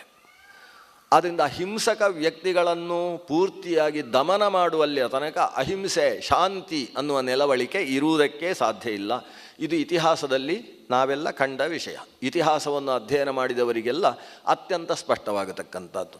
ಅಶೋಕ ಈ ದೇಶದಲ್ಲಿ ಅಶೋಕ ಚಕ್ರಕ್ಕೆ ಅಷ್ಟು ಮಹತ್ವ ನಾವು ಕೊಡ್ತೇವೆ. ಅಂತಹ ರಾಜ ಅಶೋಕ, ಆತನ ಬಗ್ಗೆ ಭಾಗವತದ 12ನೇ ಸ್ಕಂದದಲ್ಲಿ ಕಥೆ ಬರ್ತದೆ. ಅಶೋಕನ ಬಗ್ಗೆ ಪುರಾಣವೂ ಕೂಡ ಉಲ್ಲೇಖ ಮಾಡುತ್ತೆ. ಆತನ ಮೂಲಕ ಬರೀ ಭಾರತ ದೇಶದಲ್ಲಲ್ಲ, ಪಕ್ಕದಲ್ಲಿರ್ತಕ್ಕಂತಹ ನೇಪಾಳ ಇರ್ಬೋದು, ಕೆಳಗೆ ಹೋಯಿತು ಅಂತಾದರೆ ಸಿಂಹಳ ಇರ್ಬೋದು, ಆ ಕಡೆ ಹೋದರೆ ಬರ್ಮಾ ಚೀನಗಳಿರ್ಬೋದು, ಎಲ್ಲ ದೇಶಗಳಲ್ಲೂ ಕೂಡ ಶಾಂತಿಯ ವ್ಯವಸ್ಥೆ ಒಂದು ಕಾಲದಲ್ಲಿ ಆಯಿತು ಅಶೋಕನ ಮೂಲಕವಾಗಿ. ತನ್ನ ಮಕ್ಕಳನ್ನೇ ಬೌದ್ಧ ಧರ್ಮ ಪ್ರಚಾರಕ್ಕೋಸ್ಕರ ಎಲ್ಲ ಕಡೆಗೂ ಶಾಂತಿ ದೂತರನ್ನಾಗಿ ಕಳಿಸಿಕೊಟ್ಟ. ಆದರೆ ಅಶೋಕ ಶಾಂತಿಯನ್ನು ನೆಲೆಸಿಸಿದ್ದು ಹೇಗೆ? ಕಳಿಂಗ ದೇಶದ ಮಹಾ ಆಕ್ರಮಣವನ್ನು ಮಾಡಿ ಲಕ್ಷೋಪಲಕ್ಷ ಅಲ್ಲ, ಕೋಟಿ ಜನ ಸೈನಿಕರ ರಕ್ತದಿಂದ ಭಾರತ ದೇಶವನ್ನು ಕೆಂಪಾಗಿಸಿ ಆಮೇಲೆ ತಾನು ಶಾಂತಿಯನ್ನು ಲೋಕದಲ್ಲಿ ಪಸರಿಸಿದ. ಯಾವುದೇ ಶಾಂತಿಯ ಹಿನ್ನೆಲೆಯಲ್ಲಿ ಒಂದು ಮಹಾಯುದ್ಧ ಅದು ಘಟಿಸಬೇಕಾಗ್ತದೆ. ಆ ನಿಟ್ಟಿನಿಂದ ಅರ್ಜುನನನ್ನು ಕುರಿತು ಶ್ರೀಕೃಷ್ಣ ಉಪದೇಶಿಸಿದ್ದಲ್ಲ, ನಮ್ಮೆಲ್ಲರನ್ನು ಕುರಿತು ಉಪದೇಶಿಸಿದಂತಹ ಮಾತು. ಇಲ್ಲಿ ಅರ್ಜುನ ಅಂತೇಳಿದರೆ ಸ್ವಚ್ಛತೆಯನ್ನು ಬಳಸತಕ್ಕಂತಹ ಪ್ರತಿಯೊಬ್ಬ ವ್ಯಕ್ತಿಯೂ ಕೂಡ. ಆದ್ದರಿಂದಲೇ ಗೀತೆಯ ಬಗ್ಗೆ ಒಂದು ಮಾತುಂಟು, ಸರ್ವೋಪನಿಷದೋ ಗಾವೋ ದೋಗ್ಧ ಗೋಪಾಲನಂದನಃ ಪಾರ್ಥೋ ವತ್ಸಃ ಸುಧೀರ್ ಭೋಕ್ತ ದುಗ್ಧಂ ಗೀತಾಮೃತಂ ಮಹತ್. ಭಗವಂತ ಕೃಷ್ಣ ಗೀತೆಯನ್ನು ಕರೆದು ಕೊಟ್ಟಿದ್ದಾನಂತೆ, ದುಗ್ಧಂ. ಯಾಕಂದರೆ ಅವ ಗೋಪಾಲ. ಗೋಪಾಲನಾದವ ಏನು ಮಾಡ್ತಾನೆ? ಹಸುವಿನಿಂದ ಹಾಲು ಕರೆದು ಕೊಡ್ತಾನೆ. ಇಲ್ಲಿ ಹಸು ಯಾವುದು? ಕೃಷ್ಣ ಯಾವತ್ತೂ ಹಾಲು ಕರೆಯುವ ಮುದ್ರೆಯನ್ನೇ ಕೈಯಲ್ಲಿ ಹಿಡ್ಕೊಂಡಿರ್ತಾನೆ. ಇದಕ್ಕೆ ಹಾಲು ಕರೆಯುವ ಮುದ್ರೆ ಅಂತ ಹೆಸರು. ಶಾಸ್ತ್ರೀಯವಾಗಿ ಇದನ್ನು ತರ್ಕ ಮುದ್ರೆ ಅಥವಾ ಜ್ಞಾನ ಮುದ್ರೆ ಅಂತ ಕರೀತಾರೆ, ಅಥವಾ ಚಿನ್ಮುದ್ರೆ. ಚಿತ್ ಅಂದರೆ ಜ್ಞಾನ, ಚಿನ್ಮುದ್ರೆ ಅಂತ ಇದನ್ನು ಕರೆಯೋದು. ಅದು ಹಾಲು ಕರೆಯುವುದಕ್ಕೆ ಬಳಸತಕ್ಕಂತಹ ಮುದ್ರೆ. ಈಗೆಲ್ಲ ಹಾಲು ಕರೆಯುವುದು ಹೀಗೆ ಹಾಲು ಕರೆಯುವುದು, ಅದೆಲ್ಲ ಭಾರತೀಯ ತಳಿ ಅಲ್ಲ. ಭಾರತೀಯ ವ್ಯವಸ್ಥೆ ಪ್ರಕಾರ ಹಾಲು ಕಲಿಯುವುದಕ್ಕೆ 2 ಬೆರಳು ಸಾಕಾಗ್ತದೆ. ನಮ್ಮಲ್ಲಿ ಕಬ್ಬೇತಿ ಅಂತ ಕರಿತೇವೆ, ಕಪಿಲ ಗೋವು ಅಂತ ಕರಿತೇವೆ, ಅಥವಾ ಹಳ್ಳಿಕಾರು ಅಂತ ಕರಿತೇವೆ, ಇಲ್ಲ ಮಲ್ನಾಡು ಗಿಡ್ಡ ಅಂತ ಇಂತಹ ಹಸುಗಳಿಗೆಲ್ಲ 2 ಬೆರಳು ಸಾಕು. ಹಾಲು ಕರೆಯುವುದು ದೇವರಿಗೆ ಅಭಿಷೇಕಕ್ಕೋಸ್ಕರ ಹಾಲು ಕರೆಯುವ ಮುದ್ರೆ. ಜ್ಞಾನ ಮುದ್ರಾಯ ಕೃಷ್ಣಾಯ ಗೀತಾಮೃತ ದುಹೇ ನಮಃ. ಆ ಜ್ಞಾನ ಮುದ್ರೆಯನ್ನು ಹಿಡಿದು ಗೀತಾಮೃತವನ್ನು ದೋಹನ ಮಾಡಿದವ, ಕರೆಯುವುದಕ್ಕೋಸ್ಕರ ಮುದ್ರೆಯನ್ನು ಹಿಡ್ಕೊಂಡವ. ವೇಣು ಹಿಡಿಯುವಾಗಲೂ ಅದೇ ರೀತಿ ಹಿಡ್ಕೊಂಡಿರ್ತಾನೆ. ಆ ಜ್ಞಾನ ಮುದ್ರೆ ಅನ್ನೋದು ಕೃಷ್ಣನ ಒಂದು ಅಭಿವ್ಯಂಜಕವಾದಂತಹ ಮುದ್ರೆ. ಆ ಮುದ್ರೆಯನ್ನು ಹಿಡಿದು ಹಾಲು ಕರೆಯುವುದಕ್ಕೆ ಗೋವು ಯಾವುದು? ಸರ್ವೋಪನಿಷದೋ ಗಾವಃ. ಸಮಗ್ರ ಉಪನಿಷತ್ತುಗಳು ಇವತ್ತು ಪ್ರಸಿದ್ಧವಾದ 10 ಉಪನಿಷತ್ತು, ನಿಜವಾಗಿ 10 ಅಲ್ಲ 108 ಉಪನಿಷತ್ತುಗಳು. ಆ ಎಲ್ಲ ಉಪನಿಷತ್ತುಗಳು ಅಂದರೆ ವೇದದ ರಸ, ವೇದದ ಶೀರ್ಷ ವೇದ ಶೀರ್ಷ, ಅಥರ್ವ ಶೀರ್ಷ, ಋಕ್ಷೀರ್ಷ, ಯಜುಶೀರ್ಷ ಅಂತ ಕರೆಸಿಕೊಳ್ಳುವ ಯಾವ ಯಾವ ಉಪನಿಷತ್ತುಗಳಿದ್ದಾವೆ, ಆ ಉಪನಿಷತ್ತುಗಳು ಇಲ್ಲಿ ಗಾವಹ, ಇದೇ ಗೋವುಗಳು. ಹಸುವಿನಿಂದ ಹಾಲು ಕರಿಬೇಕಾದರೆ ಪಕ್ಕದಲ್ಲಿ ಕರು ಬೇಕಾಗ್ತದೆ. ಕರುವಿಗೋಸ್ಕರ ಹಾಲಲ್ಲ, ಕರು ಸ್ವಲ್ಪ ಬಾಯಿ ಹಾಕಿದರೆ ಆವಾಗ ಚೆನ್ನಾಗಿ ಹಾಲು ಕೊಡ್ತದೆ ಹಸು. ಕರುವನ್ನು ಒಂದು ಸಲ ಕೆಚ್ಚಲಿಗೆ ಬಿಡಬೇಕು, ಆಮೇಲೆ ಹಸುವಿನ ಮುಖದ ಹತ್ತಿರ ಕಟ್ಟಬೇಕು. ಅದು ಕರುವನ್ನು ನೆಕ್ತಾ ಇದ್ದ ಹಾಗೆ ಇದ್ದ ಹಾಲನ್ನೆಲ್ಲ ಬೀಳಿಸಿಬಿಡ್ತದೆ. ಆ ರೀತಿಯಲ್ಲಿ ಒಂದು ವತ್ಸ ಬೇಕಲ್ಲ, ಪಾರ್ಥೋ ವತ್ಸಃ. ಅರ್ಜುನ ಈ ಉಪನಿಷತ್ತುಗಳಿಂದ ಸಾರಸರ್ವಸ್ವವನ್ನು ತೆಗೆದು ಲೋಕಕ್ಕೆ ಕೊಡುವುದ ಉದ್ದೇಶದಲ್ಲಿ ಕೃಷ್ಣ ಹೊರಟಾಗ ಒಬ್ಬ ವತ್ಸನ ಹಾಗೆ, ಒಂದು ಕರುವಿನ ಹಾಗೆ ಮುಂಭಾಗದಲ್ಲಿ ಅರ್ಜುನ ಇದ್ದಾನೆ. ಅರ್ಜುನನಿಗೆ ದಕ್ಕಬೇಕಾದದ್ದಷ್ಟೇ, ಕರುವಿಗೆ ಎಷ್ಟು ದಕ್ಕುತ್ತೋ ಅಷ್ಟೇ ಅರ್ಜುನನಿಗೆ. ಹಾಗಾದರೆ ಅರ್ಜುನನಿಗೋಸ್ಕರವೇ ಕರೆದದ್ದಲ್ಲ, ಸುಧೀರ್ ಭೋಕ್ತ, ಲೋಕದ ಜ್ಞಾನಿಗಳು ಈ ಹಾಲು ಕುಡಿಯುವವರು. ದುಗ್ಧಂ ಗೀತಾಮೃತಂ ಬಹತ್. ಗೋಪಾಲನಂದನನಾದಂತಹ ಕೃಷ್ಣ ಸರ್ವೋಪನಿಷತ್ತುಗಳೆಂಬಂತಹ ಹಸುವಿನಿಂದ ತಾನು ಜ್ಞಾನ ಮುದ್ರೆಯನ್ನು ಹಿಡಿದು ಗೀತಾಮೃತವನ್ನು ಕರೆದುಕೊಟ್ಟಿದ್ದಾನೆ. ಅಮೃತ ಅಂದರೆ ಹಾಲು. ಪಂಚಾಮೃತಗಳಲ್ಲಿ ಮೊದಲ ಅಮೃತಕ್ಕೆ ಹಾಲು ಅಂತ ಹೆಸರು. ಗೀತಾಮೃತವನ್ನು ಕರೆದು ಲೋಕಕ್ಕೋಸ್ಕರ ಬಿಡಿಸಿಕೊಟ್ಟಿದ್ದಾನೆ. ಅಂತಹ ಭಗವದ್ಗೀತೆ ಅಲ್ಲಿ ಧೃತರಾಷ್ಟ್ರ ಉವಾಚ ಧರ್ಮಕ್ಷೇತ್ರೇ ಕುರುಕ್ಷೇತ್ರೇ ಅಂತ ಶುರುವಾಗ್ತದೆ. ನಮಗೆ ಅರ್ಥ ಎಷ್ಟು? ಧೃತರಾಷ್ಟ್ರ ಕೇಳಿದ, ಸಂಜಯ, ಧರ್ಮಕ್ಷೇತ್ರವಾದ ಕುರುಕ್ಷೇತ್ರದಲ್ಲಿ ನನ್ನ ಮಕ್ಕಳೂ ಸೇರಿದ್ದಾರೆ, ನನ್ನವರಲ್ಲದ ಪಾಂಡವರೂ ಸೇರಿದ್ದಾರೆ. ಮಾಮಕಾಹ ಪಾಂಡವಾಶ್ಚೈವ. ನನ್ನವರು ಪಾಂಡವರು ನನ್ನವರಲ್ಲ ಅಂತ ಅಷ್ಟು ಚೆನ್ನಾಗಿ ಹೇಳ್ತಾನೆ. ಅವರೂ ಸೇರಿದ್ದಾರೆ. ಕಿಮ್ಮ ಕುರುವತ ಸಂಜಯ, ಅಲ್ಲಿ ಸೇರಿಕೊಂಡು ಏನು ಮಾಡಿದರು ಸಂಜಯ ಅಂತ ಕೇಳ್ತಾನೆ. ಇಷ್ಟೇ ಆದರೆ ಅದು ಭಗವದ್ಗೀತೆ ಆಗಬೇಕು ಅಂತಿಲ್ಲ. ಅದರ ಹಿನ್ನೆಲೆಯಲ್ಲಿ ನಮಗೊಂದು ಉಪದೇಶ ಇರ್ತದೆ. ನಮ್ಮ ಈ ಶರೀರವನ್ನು ಕ್ಷೇತ್ರ ಅಂತ ಕರೀತಾರೆ. ಇದಂ ಶರೀರಂ ಕೌಂತೆಯ ಕ್ಷೇತ್ರಮಿತ್ಯ ವಿಧೀಯತೆ ಅಂತ ಮುಂದೆ ಗೀತೆಯಲ್ಲೇ ಬರ್ತದೆ. ಈ ಶರೀರಕ್ಕೆ ಕ್ಷೇತ್ರ ಅಂತ ಹೆಸರು. ನಾವು ಕ್ಷೇತ್ರ ಅಂತ ಯಾವುದಕ್ಕೆ ಕರೆಯುವುದು? ಎಲ್ಲಿ ವಾಸ ಮಾಡ್ತೇವೆ ಅದಕ್ಕೆ ಕ್ಷೇತ್ರ ಅಂತ ಹೆಸರು. ಸಂಸ್ಕೃತದಲ್ಲಿ ಕ್ಷಿ ನಿವಾಸ ಗತ್ಯೋಹೋ ಅಂತ ಒಂದು ಧಾತು ಇದೆ. ಕ್ಷಯ ಮತ್ತು ಕ್ಷೇತ್ರ ಇವೆರಡಕ್ಕೂ ಮನೆ ಅಂತ ಅರ್ಥ. ಯಮಕ್ಷಯ ಅಂದರೆ ಯಮನ ಮನೆ, ಶ್ಯಾಮಲಾದೇವಿ ಎಲ್ಲಿದ್ದಾಳೆ ಅಂದರೆ ಯಮಕ್ಷಯೇ ವಸತಿ ಶ್ಯಾಮಲ ಅಂತ ಬರುತ್ತೆ. ಕ್ಷಯ ಅಂದರೆ ಮನೆ ಅಂತ ಅರ್ಥ. ಹಾಗೆಯೇ ಕ್ಷೇತ್ರ ಅಂತೇಳಿದರೂ ಮನೆ, ನಿವಾಸ. ಚೇತನ ಎಲ್ಲಿ ವಾಸ ಮಾಡಿರ್ತಾನೋ ಅದು ಕ್ಷೇತ್ರ. ಪ್ರತಿಯೊಂದು ಚೇತನವೂ ಶರೀರದಲ್ಲಿ ವಾಸ ಮಾಡಿರ್ತದೆ ಅನ್ನುವ ಕಾರಣದಿಂದ ಶರೀರಕ್ಕೆ ಕ್ಷೇತ್ರ ಅಂತ ಹೆಸರು. ನಾವು ಲೋಕದಲ್ಲಿ ಈ ಅರ್ಥದಲ್ಲಿ ಕ್ಷೇತ್ರ ಶಬ್ದವನ್ನು ಬಳಸುವುದಿಲ್ಲ. ಸಂಸ್ಕೃತದಲ್ಲಿ ಶರೀರ ಎಂಬ ಅರ್ಥದಲ್ಲಿ ಕ್ಷೇತ್ರ ಶಬ್ದದ ಬಳಕೆ ಬೇಕಾದಷ್ಟಿದೆ. ಆದರೆ ನಮ್ಮ ಕನ್ನಡ ಬಳಕೆಯಲ್ಲಿ ಕ್ಷೇತ್ರ ಶಬ್ದದ ಬಳಕೆ ಉಂಟು. ನಾವೆಲ್ಲಿ ಬಳಸ್ತೇವೆ? ಎರಡು ಅರ್ಥದಲ್ಲಿ ಬಳಸ್ತೇವೆ. ಒಂದು, ದೇವರು ಎಲ್ಲಿದ್ದಾರೆ, ದೇವಸ್ಥಾನ ಎಲ್ಲಿದೆ, ಅಲ್ಲಿಗೆ ಕ್ಷೇತ್ರ ಶಬ್ದದ ಬಳಕೆ. ಎರಡನೆಯದ್ದು, ಎಲ್ಲಿ ಉತ್ತು ಬೀಜ ಬಿತ್ತುತ್ತೇವೆ ಅದಕ್ಕೆ ಕ್ಷೇತ್ರ ಶಬ್ದದ ಬಳಕೆ. ಇದು ಕನ್ನಡದಲ್ಲೂ ಇರುವುದು. ಕ್ಷೇತ್ರ ಅಂದರೆ ಹೊಲ, ಕ್ಷೇತ್ರ ಅಂತೇಳಿದರೆ ದೇವಸ್ಥಾನ. ತೀರ್ಥಕ್ಷೇತ್ರ ಅಂತ ಇನ್ನೊಂದು ಶಬ್ದದ ಬಳಕೆ ಉಂಟು. ತೀರ್ಥ ಅಂತೇಳಿದರೆ ಹರಿಯುವ ನದಿ ಅಥವಾ ಸರೋವರ. ಒಂದು ಮನೆ, ಒಂದು ದೇವಸ್ಥಾನದಲ್ಲಿ ಸರೋವರ ಮತ್ತು ದೇವಸ್ಥಾನ ಎರಡು ಇದ್ದರೆ ಅದು ಬರೀ ಕ್ಷೇತ್ರ ಅಲ್ಲ, ಅದು ತೀರ್ಥಕ್ಷೇತ್ರ ಆಗ್ತದೆ. ಬರೀ ಗಂಗೆಗೆ ಹೋಗಿ ಸ್ನಾನ ಮಾಡಿ ಬಂದರೆ ಅವನು ತೀರ್ಥಯಾತ್ರೆ ಮಾಡಿದ್ದೇ ಹೊರತು ತೀರ್ಥಕ್ಷೇತ್ರ ಯಾತ್ರೆ ಮಾಡಿದ್ದಲ್ಲ. ಅರ್ಥ, ಗಂಗೆಗೆ ಹೋಗಿ ಗಂಗೆಯ ಪಕ್ಕದಲ್ಲಿ ಬಿಂದುಮಾಧವನನ್ನು, ವಿಶ್ವೇಶನನ್ನು, ವಿಶ್ವನಾಥನನ್ನು ದರ್ಶನ ಮಾಡಿ ಅಲ್ಲಿ ಕ್ಷೇತ್ರ ದರ್ಶನ ಮಾಡಿಕೊಂಡು ಬಂದರೆ ಅವನ ಯಾತ್ರೆ ಬರೀ ತೀರ್ಥಯಾತ್ರೆಯಲ್ಲ, ಬರೀ ಕ್ಷೇತ್ರ ಯಾತ್ರೆಯಲ್ಲ, ಒಂದು ತೀರ್ಥಕ್ಷೇತ್ರ ಯಾತ್ರೆ ಅಂತ ಕರೆಸುತ್ತೆ. ಅಂದ ತೀರ್ಥ ಮತ್ತು ಕ್ಷೇತ್ರ ಅನ್ನುವ ಶಬ್ದದ ಬಳಕೆ ದೇವಸ್ಥಾನದಲ್ಲಿ ಯಾಕಿದೆ? ಕ್ಷೇತ್ರ ಶಬ್ದದ ಬಳಕೆ ಕ್ಷೇತ್ರ ಅಂದರೆ ವಾಸ ಮಾಡಿದ್ದಾನೆ. ಯಾರು? ಲೋಕಸ್ವಾಮಿ, ಎಲ್ಲೆಡೆ ಇರುವವ. ಅವ ಎಲ್ಲೆಡೆ ವಾಸ ಮಾಡುವವ ಒಂದು ಕಡೆಯಲ್ಲಿ ವಿಶೇಷವಾಗಿ ವಾಸ ಮಾಡಿದ್ದಾನೆ ಅನ್ನುವ ಒಂದು ವಿಶೇಷ ತಿಳಿಸುವುದಕ್ಕೋಸ್ಕರ ಅದನ್ನು ಕ್ಷೇತ್ರ ಅಂತ ಕರೆಯುವುದು. ಆದರೆ ನಮ್ಮ ಕ್ಷೇತ್ರ ಯಾವುದು? ಇದಂ ಶರೀರಂ. ಈ ಶರೀರಕ್ಕೆ ಕ್ಷೇತ್ರ ಅಂತ ಹೆಸರು. ಇದು ಎಂಥ ಕ್ಷೇತ್ರ ಅಂದರೆ ಇದು ಧರ್ಮಕ್ಷೇತ್ರ, ಬರೀ ಕ್ಷೇತ್ರ ಅಲ್ಲ, ಧರ್ಮಾಚರಣೆ ಮಾಡುವುದಕ್ಕೋಸ್ಕರ ಇರುವ ಕ್ಷೇತ್ರ. ಇಲ್ಲೇ ಹೋದರೆ ಈ ಕ್ಷೇತ್ರವನ್ನೇ ಯಾಕೆ ಕೊಡಬೇಕಿತ್ತು ದೇವರು? ಅಧರ್ಮ ಮಾಡಿ ಹೊಟ್ಟೆ ತುಂಬಿಸಿಕೊಳ್ಳುವುದಕ್ಕೋಸ್ಕರವೇ ಅಂತಾದರೆ ವೃಕ್ಷವಾಗಿ ಹುಟ್ಟುಕೊಳ್ಬೋದಿತ್ತು. ಇಲ್ಲ, ನಾಯಿಯಾಗಿ ಹುಟ್ಟಿದರೂ ಸಾಕಿತ್ತಂತೆ. ಶುಕಾಚಾರ್ಯರು ಬೈತಾರೆ, ಏನು ತಿನ್ನುವುದು ಅರಗಿಸಿಕೊಳ್ಳುವುದು ಇಷ್ಟಕ್ಕೋಸ್ಕರ ನಿಮಗೆ ಮಾನವನ ಶರೀರ ಬೇಕಿತ್ತ? ನ ಮೇಹಂತಿ ನ ಖಾದಂತಿ ಕಿಂ ಗ್ರಾಮ ಪಶವೋಪರೇ.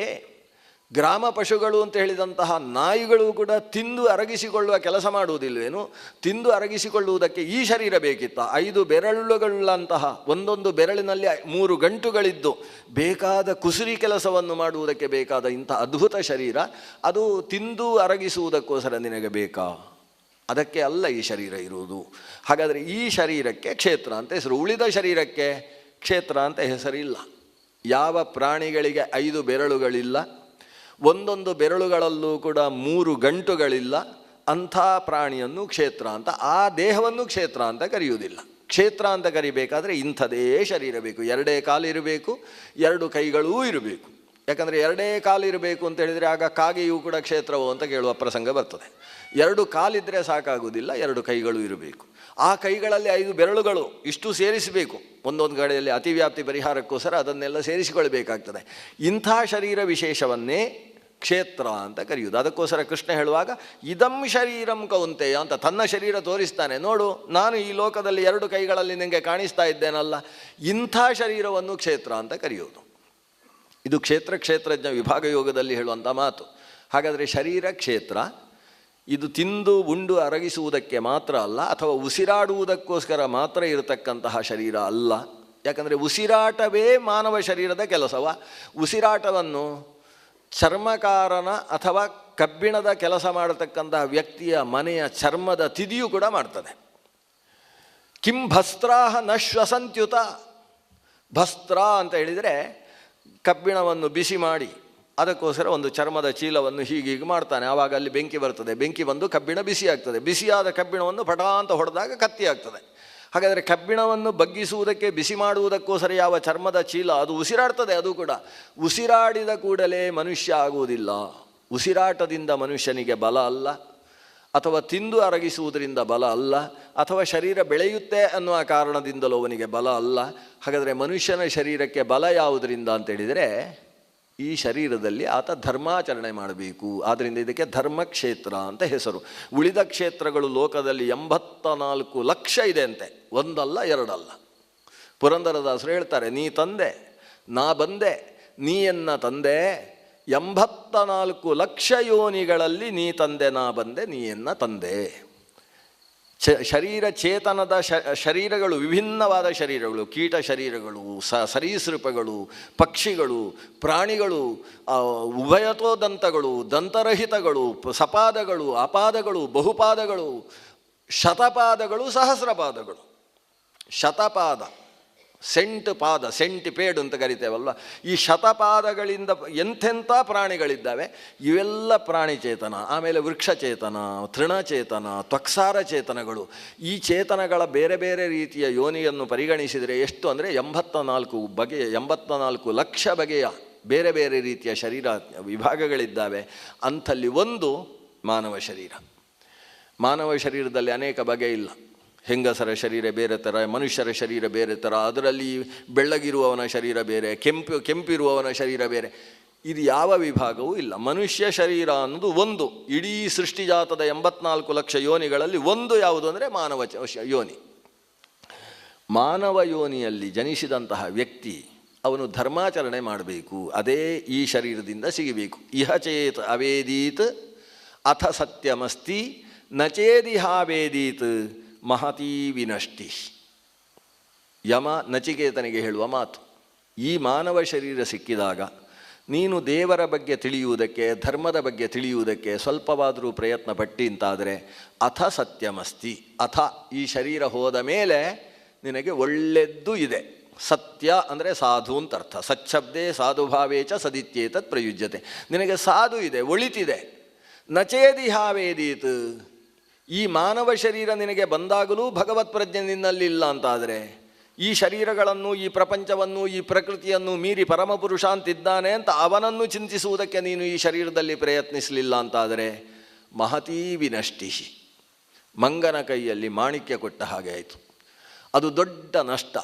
ಮಾನವ ಜನ್ಮ ದೊಡ್ಡದು, ಅದ ಹಾನಿ ಮಾಡಿಕೊಳ್ಳಲು ಬೇಡಿ ಹುಚ್ಚಪ್ಪಗಳಿರ ಅಂತ ದಾಸರು ಮಾನವ ಶರೀರದ ಮಹತ್ವವನ್ನು ಇದೇ ಉಪನಿಷತ್ತಿನ ಆಳದಲ್ಲಿ ಹೇಳತಕ್ಕಂಥದ್ದು. ಒಟ್ಟಂದದಲ್ಲಿ ಮಾನವ ಶರೀರ ಧರ್ಮಕ್ಷೇತ್ರ, ಧರ್ಮಾಚರಣೆ ಮಾಡುವುದಕ್ಕೆ ಇರತಕ್ಕಂಥ ಕ್ಷೇತ್ರ ಇದು. ಧರ್ಮಾಚರಣೆ ಮಾಡಬೇಕು, ಧರ್ಮ ಸಂಪಾದಿಸಬೇಕು ಅಂದರೆ ಏನು ಮಾಡಬೇಕು? ಕೆಲಸ ಮಾಡಬೇಕು, ಸುಮ್ಮನೆ ಕೂತಿರಬಾರ್ದು.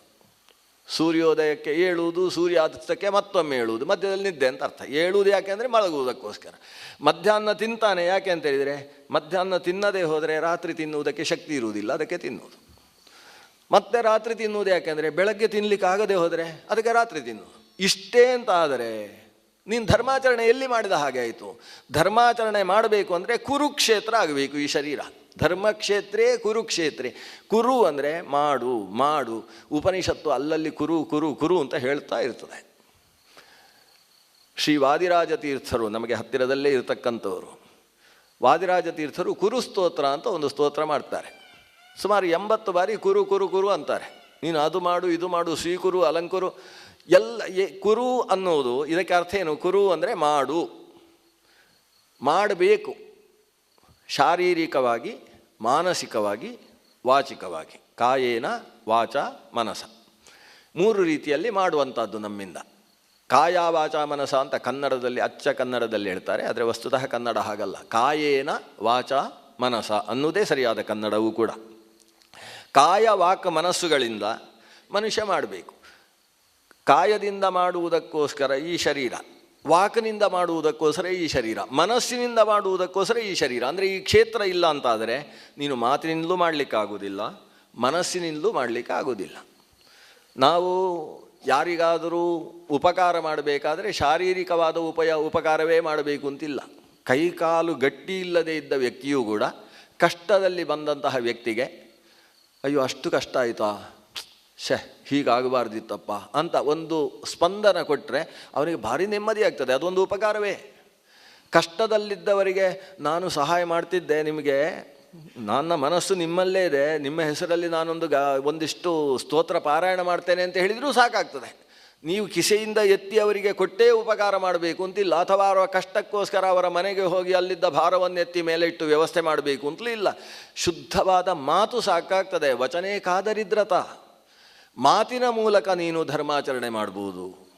ಮನಸ್ಸಿನ ಮೂಲಕ ಕಷ್ಟದಲ್ಲಿದ್ದಾರೆ ಅವರಿಗೆ ಒಳ್ಳೆಯದಾಗಲೆಪ್ಪ, ಯಾಕಾದರೂ ಹೀಗೆ ಮಾಡ್ತಾರೆ, ಧರ್ಮಾಚರಣೆ ಮಾಡುವುದಕ್ಕೆ ಧರ್ಮೇಂದ್ರ ಪ್ರಧಾನರೇ ಬೇಕು ಅಂತೇನಿಲ್ಲ ಅಲ್ಲ, ಪಾಪ ಅವರಿಗೂ ಕಷ್ಟ ಬಂದಿದೆ. ಎಂಥ ಶಿಕ್ಷಣದ ವ್ಯವಸ್ಥೆಯನ್ನು ಮಾಡಿದರು, ಈ ಹೊಸ ಶಿಕ್ಷಣ ನೀತಿಯನ್ನು ತಂದಿದ್ದರು, ಇಷ್ಟೆಲ್ಲ ಮಾಡಿಯೂ ಕೂಡ ಅವರಿಗೆ ತೊಂದರೆ ಆಯಿತಲ್ಲ. ಮನಸ್ಸಿನಲ್ಲೇ ಯೋಚನೆ ಮಾಡಿ, ಇಷ್ಟು ಒಳ್ಳೆಯ ಶಿಕ್ಷಣ ಪದ್ಧತಿಯನ್ನು ಇಲ್ಲಿಯ ತನಕದ ಶಿಕ್ಷಣದ ಯಾವುದೇ ಸಚಿವ ತರಲಿಲ್ಲ. ಅಷ್ಟು ಸುಂದರವಾದ ವ್ಯವಸ್ಥೆ, ಅಂತಹ ದೂರದೃಷ್ಟಿ, ಅದೆಲ್ಲ ಮಾಡಿದ ವ್ಯಕ್ತಿಗೆ ಹೀಗಾಯ್ತಲ್ಲ, ಒಳ್ಳೆಯದಾಗಲಪ್ಪ. ಇಷ್ಟು ನಾವು ಯೋಚಿಸಿದರೂ ಸಾಕಾಗ್ತದೆ, ಅದೊಂದು ದೈಶಿಕವಾದಂತಹ ಉಪಕಾರವಾಗ್ತದೆ. ಸತ್ ಎಲ್ಲಿದೆ, ಸಾಧು ಎಲ್ಲಿದೆ, ಆ ಸಾಧುವಾದಂತಹ ವಿಷಯಗಳನ್ನು ಮನಸ ಅಭಿನಂದಿಸುವುದು ಅನ್ನುವುದು ಕೂಡ ಒಂದು ರೀತಿಯ ಕುರು ಅನಿಸಿದಂತಹ ಕರ್ಮವಾಗ್ತದೆ. ಕುರು ಅಂದರೆ ಕರ್ಮ, ಕರ್ಮದ ಮೂಲಕ ಧರ್ಮ. ಕರ್ಮವಿಲ್ಲದೆ ಹೋದರೆ ಧರ್ಮವಿಲ್ಲ. ಧರ್ಮಾಚರಣೆ ಅನ್ನುವುದು ಕರ್ಮದಿಂದ ಲಭ್ಯವಾಗುವಂಥದ್ದು. ಆದ್ದರಿಂದಲೇ ಧರ್ಮವನ್ನು ಕೂಡ ಕರ್ಮ ಅಂತ ಕರಿತೇವೆ. ಅಷ್ಟು ತಾದಾತ್ಮ್ಯ ಇದೆ. ಯಾವುದೇ ಸತ್ಕರ್ಮಕ್ಕೆ ಅದರಿಂದ ಧರ್ಮ ಪ್ರಾಪ್ತಿಯಾಗಲೇಬೇಕು. ಆದ್ದರಿಂದ ಮಾನವ ಶರೀರ ಅದು ಧರ್ಮಕ್ಷೇತ್ರ, ಕುರುಕ್ಷೇತ್ರ. ಆದರೆ ಇಲ್ಲಿ ಒಂದು ಸಮಸ್ಯೆ ಇದೆ. ಈ ಮಾನವ ಶರೀರದಲ್ಲಿ 2 ಥರದ ಜನ ಸೇರಿಬಿಟ್ಟಿದ್ದಾರೆ. ಈ ಕುರುಕ್ಷೇತ್ರದಲ್ಲಿ ಒಂದೇ ಥರದ ಜನ ಸೇರಿದರೆ ತೊಂದರೆ ಇರಲಿಲ್ಲ. ಇದರಲ್ಲಿ 2 ಥರದ ಜನ. ಯಾರು ಅಂತೇಳಿದರೆ ಮಾಮಕಾಹ ಪಾಂಡವಾಶ್ಚೈವ ಅಂತ 2 ಥರದ ಜನ. ಪಾಂಡು ಅಂದರೆ ನಿಮಗೆಲ್ಲ ಗೊತ್ತಿದೆ ಅರ್ಥ, ಬಿಳಿ ಅಂತ ಅರ್ಥ. ಪಾಂಡು ಅಂದರೆ ಬಿಳಿ. ಹಾಗೆ ಕುರು ಅಂತೇಳಿದರೆ ಕಪ್ಪು ಅಂತ ಅರ್ಥ. ಕೌರವ ಅಂದರೆ ಕಪ್ಪಾದವರು, ಪಾಂಡವ ಅಂತೇಳಿದರೆ ಬಿಳಿಯಾದವರು. ಇದು ಶಬ್ದದ ಅರ್ಥ.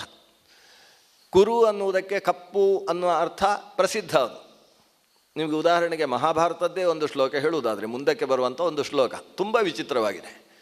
ಏನಂದರೆ, ಒಂದು ಹೇಳುವುದು ಯೋಚನೆ ಮಾಡ್ತಾ ಇದ್ದಾರೆ, ನಮಗೆ ಹಾಹಾ ಕೇಶವ ಕೇಶವ, ಪಾಂಡವರು ಮತ್ತು ಕೌರವರು ಸೇರಿದ್ದಾರಂತೆ. ಕೇಶವ ಬಿದ್ದಿದ್ದಾನಂತೆ. ಕೇಶವ ಬಿದ್ದದ್ದನ್ನು ನೋಡಿ ಪಾಂಡವರಿಗೆ ಭಾರಿ ಖುಷಿಯಂತೆ. ಕೌರವರೆಲ್ಲ ಅಯ್ಯೋ ಅಯ್ಯೋ ಅಂತ ಇದ್ದಾರಂತೆ. ಓ ಕೇಶವ ಓ ಕೇಶವ ಅಂತ ಕೌರವರು ಒದ್ದಾಡ್ತಾ ಇದ್ದಾರಂತೆ. ಪಾಂಡವರಿಗೆ ಭಾರೀ ಖುಷಿಯಂತೆ. ಹೀಗೊಂದು ಶ್ಲೋಕ, ಮಹಾಭಾರತದ್ದೇ ಶ್ಲೋಕ ಇದು. ಕೇಶವಂ ಪತಿತಂ ದೃಷ್ಟ್ವ ಪಾಂಡವಾಹ ಹರ್ಷ ನಿರ್ಭರಾಹ ರುದಂತಿ ಕೌರವಾ ಸರ್ವೇ ಹಾ ಹಾ ಕೇಶವ ಕೇಶವ. ಸಾಮಾನ್ಯ ಸಂಸ್ಕೃತಜ್ಞರಿಗೆ ಇದು ಅರ್ಥ ಆಗ್ತದೆ. ಏನಂತೆ, ಕೇಶವಂ ಪತಿತಂ ದೃಷ್ಟ, ಕೇಶವ ಪತಿತನಾಗಿದ್ದಾನೆ, ಬಿದ್ದಿದ್ದಾನೆ. ಅದನ್ನು ನೋಡಿ ಪಾಂಡವಾಹ ಹರ್ಷ ನಿರ್ಭರಾಹ, ಪಾಂಡವರು ಹರ್ಷ ನಿರ್ಭರರಾಗಿ ಹೋಗಿದ್ದಾರೆ. ಹರ್ಷ ತುಂಬಿ ಹೋಗಿದೆ, ಆತ್ಮನಿರ್ಭರ ಇದ್ದ ಹಾಗೆ ಇದು ಹರ್ಷ ನಿರ್ಭರರಾಗಿ ಹೋಗಿದ್ದಾರೆ. ರುದಂತಿ ಕೌರವ ಸರ್ವೇ, ಒಬ್ಬ ಅಲ್ಲ, ಯಾರೋ ಅದರಲ್ಲಿ ಒಬ್ಬ ವಿಕರ್ಣ ಅಂತ ಎಡವಟ್ಟು ಮನುಷ್ಯ ಇದ್ದ, ಒಬ್ಬ ಹತ್ತಿದ್ರೆ ಬೇರೆ. ಇದು ಹಾಗಲ್ಲ, ಎಲ್ಲ ಸರ್ವೇ ಕೌರವಾಹ ರುದಂತಿ, ಎಲ್ಲರೂ ಸೇರಿಕೊಂಡು ಆಳ್ತಾ ಇದ್ದಾರೆ. ಏನಂತೆ, ಹಾ ಹಾ ಅಯ್ಯೋ ಅಯ್ಯೋ ಕೇಶವ ಕೇಶವ ಅಂತ ಹೇಳ್ತಾ ಇದ್ದಾರಂತೆ. ಇದು ಒಂದು ರೀತಿಯ ಕೂಟ ಶ್ಲೋಕ ಅಂತ ಕರೆಯುವುದು. ಮಹಾಭಾರತದಲ್ಲಿ ಇಂಥದ್ದು 8800 ಇದೆ ಅಂತೆ. 8 ಶ್ಲೋಕ ಸಹಸ್ರಾಣಿ, 8 ಶ್ಲೋಕ ಶತಾನಿ ಚ ಅಹಂ ವೇದ್ಮಿ ಶುಕೋ ವೇತ್ತಿ ಸಂಜಯೋ ವೇತ್ತಿವಾನವ ಅಂತ ಒಂದು ಬಾರಿ ವೇದವ್ಯಾಸರು ಹೇಳ್ತಾರೆ. ಅಂಥ ಶ್ಲೋಕದಲ್ಲಿ ಸೇರಿದ ಶ್ಲೋಕ. ನಮ್ಮ ಗಣಪತಿ ದೇವರು ಡೆಸ್ಕ್ ಇಲ್ಲದೆ ತನ್ನ ಉದರದ ಮೇಲೆಯೇ ತಾಡಪತ್ರವನ್ನಿಟ್ಟುಕೊಂಡು ಬರಿತಾ ಇರತಕ್ಕಂಥ ಸಂದರ್ಭದಲ್ಲಿ ಅವರು ವೇಗವಾಗಿ ಬರ್ಕೊಂಡು ಹೋಗ್ತಾರೆ ಅಂತ ಹೇಳಿ ನಮ್ಮ ವೇದವ್ಯಾಸರು ಒಂದು ವ್ಯವಸ್ಥೆ ಅಂತ ಮಧ್ಯದಲ್ಲಿ ಅರ್ಥ ಮಾಡಿಕೊಂಡು ಬರಿಬೇಕು ಅಂತೇಳಿ ಮಧ್ಯದಲ್ಲಿ ಒಗಟು ಹಾಕೋದಂತೆ. ಅಂಥ ಒಗಟಿನ ಶ್ಲೋಕ ಇದು. ಮುಂಡಿಗೆ ಅಂತ ಕರೀತಾರಲ್ಲ ಅಂಥದ್ದು. ಕೇಶವಂ ಪತಿತಂ ದೃಷ್ಟ ಅಂದರೆ ಏನು ಅರ್ಥ? ಇಲ್ಲಿ ಕೆಲವು ಅರ್ಥ ಗೊತ್ತಿರಬೇಕು ನಮಗೆ. ಸಂಸ್ಕೃತದಲ್ಲಿ ಕಮ್ ಅಂತ ಒಂದು ಅವ್ಯಯ ಇದೆ ಮತ್ತು ಕಾ ಅಂತ ಮತ್ತೊಂದು ಶಬ್ದ ಇದೆ. ಕಮ್ ಅನ್ನುವ ಅವ್ಯಯಕ್ಕೆ ಮತ್ತು ಕಾ ಎಂಬ ಶಬ್ದಕ್ಕೆ ತಲೆ ಮತ್ತು ನೀರು ಅಂತ ಪ್ರಸಿದ್ಧವಾದಂತಹ ಅರ್ಥ. ಅಂದರೆ ಕಂಜ ಅಂದರೆ ಕಮಲ ಅಂದರೆ ನೀರಿನಲ್ಲಿ ಅಲಂಕಾರ ರೂಪವಾದದ್ದು. ಕಮ್ ಅಂದರೆ ನೀರು ಅಂತ ಒಂದು ಅರ್ಥ. ಅದರದ್ದು ಕೇ ಅಂದರೆ ನೀರು ಅಂತ ಅರ್ಥ.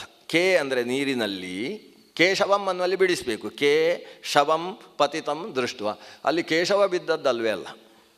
ಏನಾಯಿತು? ಕೇ ಅಂದರೆ ನೀರಿನಲ್ಲಿ, ಶವಂ ಪತಿತಂ ದೃಷ್ಟ, ಒಂದು ಶವ ಬಿದ್ದಿತ್ತಂತೆ, ಯಾವುದೋ ಪ್ರಾಣಿ ಸತ್ತು ಬಿದ್ದಿತ್ತು.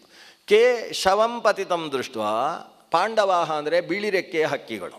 ಅದನ್ನು ನಾನು ಪಾಂಡವ ಅಂದರೆ ಬಿಳಿ ಅಂತ ಅರ್ಥ ಇದೆ ಅಂತ ತಿಳಿಸುವುದಕ್ಕೆ ಬಂದದ್ದಿಲ್ಲಿ. ಪಾಂಡವ ಅಂದರೆ ಬಿಳಿ ಹಕ್ಕಿಗಳು ಅಂತೇಳಿದರೆ ಬಾತುಕೋಳಿಗಳು. ಬಾತುಕೋಳಿಗಳಿಗೆ ಭಾರಿ ಖುಷಿ ಅಂತೆ. ಯಾಕೆ? ನೀರಿನಲ್ಲಿ ಬಿದ್ದಿದೆ ಅಲ್ಲ. ನೆಲದಲ್ಲಿ ಬಿದ್ದಿದ್ರೆ ಕಾಗೆಗಳಿಗೆ ಆಗ್ತಿತ್ತು, ನಮಗೆ ಸಿಗ್ತಿರಲಿಲ್ಲ. ಇದು ನೀರಿನಲ್ಲಿ ಬಿದ್ದಿದೆ ಅಂತ ನೀರ ಹಕ್ಕಿಗಳಿಗೆ ಭಾರಿ ಖುಷಿ. ಪಾಂಡವಾಹ ಹರ್ಷ ನಿರ್ಭರ. ಕೌರವ ಅಂದ್ರೇನು? ಕೌರವ ಅಂದರೆ ಕಪ್ಪು ಪಕ್ಷಿಗಳು. ಕಪ್ಪು ಪಕ್ಷಿ ಅಂದರೆ ಕಾಗೆಗಳು. ಕಾಗೆಗಳೆಲ್ಲ, ಕೌರವರೆಲ್ಲ ರುದಂತಿ ಅಳ್ತಾ ಇದ್ದಾವೆ. ಹೋಗಿ ಹೋಗಿ ನೀರಲ್ಲಿ ಬಿತ್ತಲ್ವಾ, ಕೇಶವ ಹೋಗಿ ಹೋಗಿ ನೀರಿನಲ್ಲಿ ಶವ ಬಿತ್ತಲ್ವಾ ಅಂತ, ಹಾ ಕೇಶವ ಕೇಶವ ಅಂತ ಅವರು ಅರ್ಥ ಇದ್ದಾರಂತೆ. ಹೀಗೆ ವಿಭಾಗ ಮಾಡಿಕೊಂಡು ಅರ್ಥ ಹೇಳಿದಾಗ ಇದಕ್ಕೆ ಅರ್ಥ ಬೇರೆ ಆಗ್ತದೆ. ಈ ಶ್ಲೋಕವನ್ನು ಉಲ್ಲೇಖ ಮಾಡಿದ್ದು ನಾನು ಇಷ್ಟಕ್ಕೆ. ಪಾಂಡವ ಅಂತೇಳಿದರೆ ಬೆಳ್ಳಗಿರುವವರು, ಕೌರವ ಅಂತೇಳಿದರೆ ತಾಮಸರು. ಈ ಸಾತ್ವಿಕ ಮತ್ತು ತಾಮಸ ಅಂತ ಎರಡು ಪ್ರಭೇದ ಇದೆ. ಸಾತ್ವಿಕ ತಾಮಸ ಅಂದರೆ ಏನು? ಸಾತ್ವಿಕ ಅಂತೇಳಿದರೆ ಒಳ್ಳೆಯ ಚಿಂತನೆ, ತಾಮಸ ಅಂತೇಳಿದರೆ ಕೆಟ್ಟ ಚಿಂತನೆ. ನಮ್ಮ ಒಳಗೆ ಕೌರವ ಪಾಂಡವ ಇಬ್ಬರೂ ಇದ್ದಾರೆ ಅಂತೇಳಿದರೆ ಈ ಕ್ಷೇತ್ರದಲ್ಲಿ, ಧರ್ಮಕ್ಷೇತ್ರವಾದ ಈ ಕುರುಕ್ಷೇತ್ರದಲ್ಲಿ ಕೌರವರು ಪಾಂಡವರಿಬ್ಬರೂ ಕೂಡ ಸಮವೇತರಾಗಿದ್ದಾರೆ. ಸಮವೇತ ಅಂದರೆ ಅವರ ಜೊತೆಗೆ ಇವರು ಸೇರಿದ್ದಾರೆ, ಇವ್ರ ಜೊತೆಗೆ ಅವರು ಸೇರಿದ್ದಾರೆ, ಒಟ್ಟೊಟ್ಟಿಗೆ ಸಮವಾಯ, ಒಟ್ಟಿಗೆ ರಾಶಿ ಬಿದ್ದಿದ್ದಾರೆ. ಏನಾದರೂ ಒಳ್ಳೆಯ ಕೆಲಸ, ಮಹಾಭಾರತ ಪ್ರವಚನ ಕೇಳಬೇಕು ಅಂತ ಒಂದು ಆಲೋಚನೆ ಮಾಡ್ತಾ ಇದ್ದೇವೆ ಅಂದರೆ ಪಾಂಡವರು ಸ್ವಲ್ಪ ಎದ್ದಿದ್ದಾರೆ ಅಂತ ಅರ್ಥ. ಅಷ್ಟೊತ್ತಿಗೆ ಕೌರವರು ಬರ್ತಾರೆ. ನಮ್ಮ ದೂರದರ್ಶನದಲ್ಲಿ ಪ್ರಧಾನವಾದ ಸೀರಿಯಲ್ ಇರುವುದೇ ಅಷ್ಟೊತ್ತಿಗೆ, ನೀವು ಮಹಾಭಾರತಕ್ಕೆ ಹೇಗೆ ಹೋಗ್ತೀರಿ ಅಂತ ಅದು ಕೇಳ್ತದೆ. ಕೇಳಿ ಕೊನೆಗೆ ಅವರಲ್ಲಿ ಒಂದು ಯುದ್ಧ ಆಗ್ತದೆ. ಈ ಮಹಾಭಾರತಕ್ಕೆ ಹೋಗುವುದಾ ಅಥವಾ ಸೀರಿಯಲ್ ನೋಡುವುದಾ ಅಂತ ಒಂದು ಸೀರಿಯಸ್ ಆಗಿ ಯುದ್ಧ ನಡೆಯುತ್ತೆ. ಯುದ್ಧ ನಡೆದ ಮೇಲೆ ಕೊನೆಗೆ ಒಂದು ಸೋಲ್ತದೆ, ಒಂದು ಗೆಲ್ತದೆ. ಅದು ಯಾವುದಾದ್ರೂ ಒಂದು ಸೋಲ್ಲೇಬೇಕು, ಒಂದು ಗೆಲ್ಲೇಬೇಕು. ಕೊನೆಗೆ ಇಲ್ಲಿದ್ದು ಇದೇನು ಆಲಂಗಾರ್ ಟಿ ವಿಯಲ್ಲಿ ಬರ್ತದಲ್ವ, ತೊಂದರೆ ಇಲ್ಲ ಅಂತ ಹೇಳಿ ಅಲ್ಲೇ ಕೂತ್ಕೊಳ್ಳುವಂಥ ಪ್ರಸಂಗ ಬರ್ತದೆ. ಇದೇ ನಡೆಯುವಂಥ ಕುರುಕ್ಷೇತ್ರ ಅಂದರೆ ಅಷ್ಟೇ. ಒಳಗಿನಿಂದ ಸಾತ್ವಿಕತೆಗೆ ಮತ್ತು ರಾಜಸತೆ, ತಾಮಸತೆ ಇವುಗಳಿಗೆ ಒಂದು ರೀತಿಯ ಕೋಲಾಹಲ ಮಾನವ ಶರೀರದಲ್ಲಿ ನಡೆಯುತ್ತೆ. ಅವುಗಳು ನಡೆದಾಗ ಅದರಲ್ಲಿ ಸಾತ್ವಿಕ ಗೆಲ್ಲಬೇಕು ಅನ್ನುವುದರ ನಿರೂಪಣೆಯೇ ಭಗವದ್ಗೀತೆ. ಪಾಂಡವರ ಜಯದ ಬಗ್ಗೆ ತತ್ರ ಶ್ರೀರ್ವಿಜಯೋಭೂತಿ ಧ್ರುವ ನೀತಿರ್ಮತಿರ್ಮಮ ಅನ್ನುವಲ್ಲಿಯ ತನಕ ಯತ್ರ ಯೋಗೇಶ್ವರ ಕೃಷ್ಣ ಯತ್ರ ಪಾರ್ಥೋ ಧನುರ್ಧರ ತತ್ರ ಶ್ರೀ ವಿಜಯೋರ್ಭೂತಿ ತತ್ರ ಶ್ರೀ ವಿಜಯೋಭೂತಿ ಧ್ರುವ ನೀತಿರ್ಮತಿರ್ಮಮ ಅನ್ನುವಲ್ಲಿಯ ತನಕವೂ ಕೂಡ ಎಲ್ಲಿ ವಿಜಯ, ಎಲ್ಲಿ ಕೆಲಸ ಮಾಡತಕ್ಕಂತಹ ಜೀವ, ಅನುಗ್ರಹ ಮಾಡತಕ್ಕಂಥ ದೇವ, ಧನುರ್ಧಾರಿಯಾದ ಪಾರ್ಥ ಜೊತೆಗೆ ಯೋಗೇಶ್ವರನಾದಂತಹ ಕೃಷ್ಣ. ಒಬ್ಬ ಅನುಗ್ರಹ ಮಾಡಬೇಕು, ಮತ್ತೊಬ್ಬ ಕೆಲಸ ಮಾಡಬೇಕು. ಪ್ರಯತ್ನಶೀಲನಾದ ವ್ಯಕ್ತಿಗೆ ಮಾತ್ರ ದೇವರ ಅನುಗ್ರಹ. ದೇವರು ಅನುಗ್ರಹ ಮಾಡ್ತಾರೆ ಅಂತ ಇವ ಪ್ರಯತ್ನವನ್ನು ಬಿಟ್ಟು ಕೂತ್ರೆ ಅವರಿಂದ ಯಾವುದೂ ನಡೆಯುವುದಿಲ್ಲ. ಈ ಸಮಗ್ರ ಗೀತೆ ಧರ್ ಅಂತ ಪ್ರಾರಂಭ ಆಗುತ್ತೆ, ಮ ಅಂತ ಕೊನೆ ಆಗ್ತದೆ. ಧರ್ಮ ಕ್ಷೇತ್ರೆ ಅಂತ ಧರ್ ಶಬ್ದದಿಂದ ಶುರು ಆಗುವುದು. ಧ್ರುವ ನೀತಿರ್ ಮತಿರ್ ಮಮ ಅನ್ನೋ ಮಕಾರದಲ್ಲಿ ಕೊನೆಯಾಗುವುದು. ಆದ್ದರಿಂದ ಇದರ ಆದ್ಯಂತ ಅಕ್ಷರಗಳನ್ನು ಸೇರಿಸಿದರೆ ಧರ್ಮ ಅನ್ನುವುದು ಸಿಗ್ತದೆ. ಧರ್ಮದ ಒಳಗೆ ಇಡೀ ಗೀತೆ ಇದೆ. ಆದ್ದರಿಂದ ಗೀತೆ ನಿರೂಪಿಸಿದ್ದೇ ಧರ್ಮ. ಮಾನವ ಧರ್ಮವನ್ನು ನಿರೂಪಣೆ ಮಾಡುವುದಕ್ಕೋಸ್ಕರ ಭಗವದ್ಗೀತೆ ಇದೆ. ಕೇವಲ ಶತ್ರುಗಳನ್ನು ಹೊಡೆದು ಹಾಕಿ ತಸ್ಮಾತ್ ಯುದ್ಧಸ್ವ ಭಾರತ, ಹೊಡೆದು ಕಿತ್ತು ಹಾಕು, ಅವರ ಮಾಂಸವನ್ನು ಕಿತ್ತು ಬಿಡುವಂಥ ಈ ರೀತಿಯ ಹಿಂಸೆಯನ್ನು ಉಪದೇಶ ಮಾಡುವುದು ಭಗವದ್ಗೀತೆಯ ಉದ್ದೇಶವಲ್ಲ. ನಿನ್ನ ಧರ್ಮ ಯಾವುದು ಅದನ್ನು ನೀನು ಆಚರಿಸಬೇಕು. ಸ್ವಧರ್ಮೇ ನಿಧನಂ ಶ್ರೇಯ. ಯಾವುದೋ ಧರ್ಮವನ್ನು ನಾವು ಅನುಸರಿಸಿಕೊಂಡು ಬದುಕುವುದಲ್ಲ. ಅವರವರ ಧರ್ಮದಲ್ಲಿ ಅವರವರು ನೆಲೆಗೊಳ್ಳಬೇಕು. ವಿದ್ಯಾರ್ಥಿಯಾದ ವ್ಯಕ್ತಿ ಅಧ್ಯಯನ ಮಾಡಬೇಕು. ಎಲ್ಲ ವಿದ್ಯಾಭ್ಯಾಸ ಮುಗಿಯಿತು, ಕೆಲಸವೂ ಮುಗಿಯಿತು, ಸಂಪೂರ್ಣ ವಿಶ್ರಾಂತಿ ಸಿಕ್ಕಿದೆ, ರಿಟೈರ್ಮೆಂಟ್ ಆಗಿದೆ. ಆ ಹೊತ್ತಿಗೆ ಒಂದು 108 ಪ್ರದಕ್ಷಿಣೆ ಹಾಕಿ ನಮಸ್ಕಾರ ಮಾಡೋದು ಇಟ್ಟುಕೊಳ್ಬೇಕು. ಇವನಿಗೆ SSLC ಪರೀಕ್ಷೆ ನಾಳೆ. ಇವ ಬೆಳಗ್ಗೆ ಎದ್ದು ಅಮ್ಮನಿಗೆ ನಮಸ್ಕಾರ ಮಾಡಿ ಹೇಳ್ತಾನೆ, ಅಮ್ಮ ಇವತ್ತು 108 ಪ್ರದಕ್ಷಿಣೆ ನಮಸ್ಕಾರ ಇಟ್ಕೊಂಡಿದ್ದೇನೆ ನಾನು ಅಂತ. ಆಗ ಅಮ್ಮ ಕಪಾಳ ಕೊಡಿತಾಳೆ.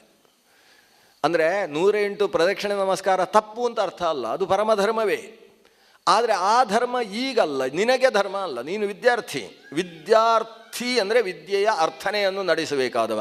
ನೀನು ಇಲ್ಲಿ ಕೂತು ಓದಿ ಪರೀಕ್ಷೆ ಬರೆಯೋದು ಬಿಟ್ಟು ನಾನು 108 ಪ್ರದಕ್ಷಿಣೆ ಹಾಕ್ತೇನೆ ಅಂತ ಕೂತರೆ ಅದು ನಿನಗೆ ಧರ್ಮ ಅಲ್ಲ, ಸ್ವಧರ್ಮ ಅಂತ ಇರ್ತದೆ. ಇವನಿಗೆ ಇದು ಧರ್ಮ, ಅವನಿಗೆ ಅದು ಧರ್ಮ.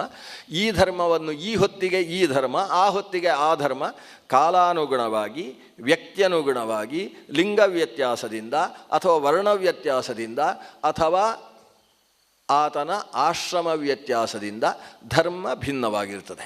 ಆಯಾ ಧರ್ಮಗಳನ್ನು ಆಯಾ ಕಾಲದಲ್ಲಿ ಆತ ಅನುಷ್ಠಾನ ಮಾಡಬೇಕಾದದ್ದೇ ನಿಜವಾದ ಧರ್ಮ. ಅದನ್ನೇ ಸ್ವಧರ್ಮ ಅಂತ ಕರೆಯುವುದು.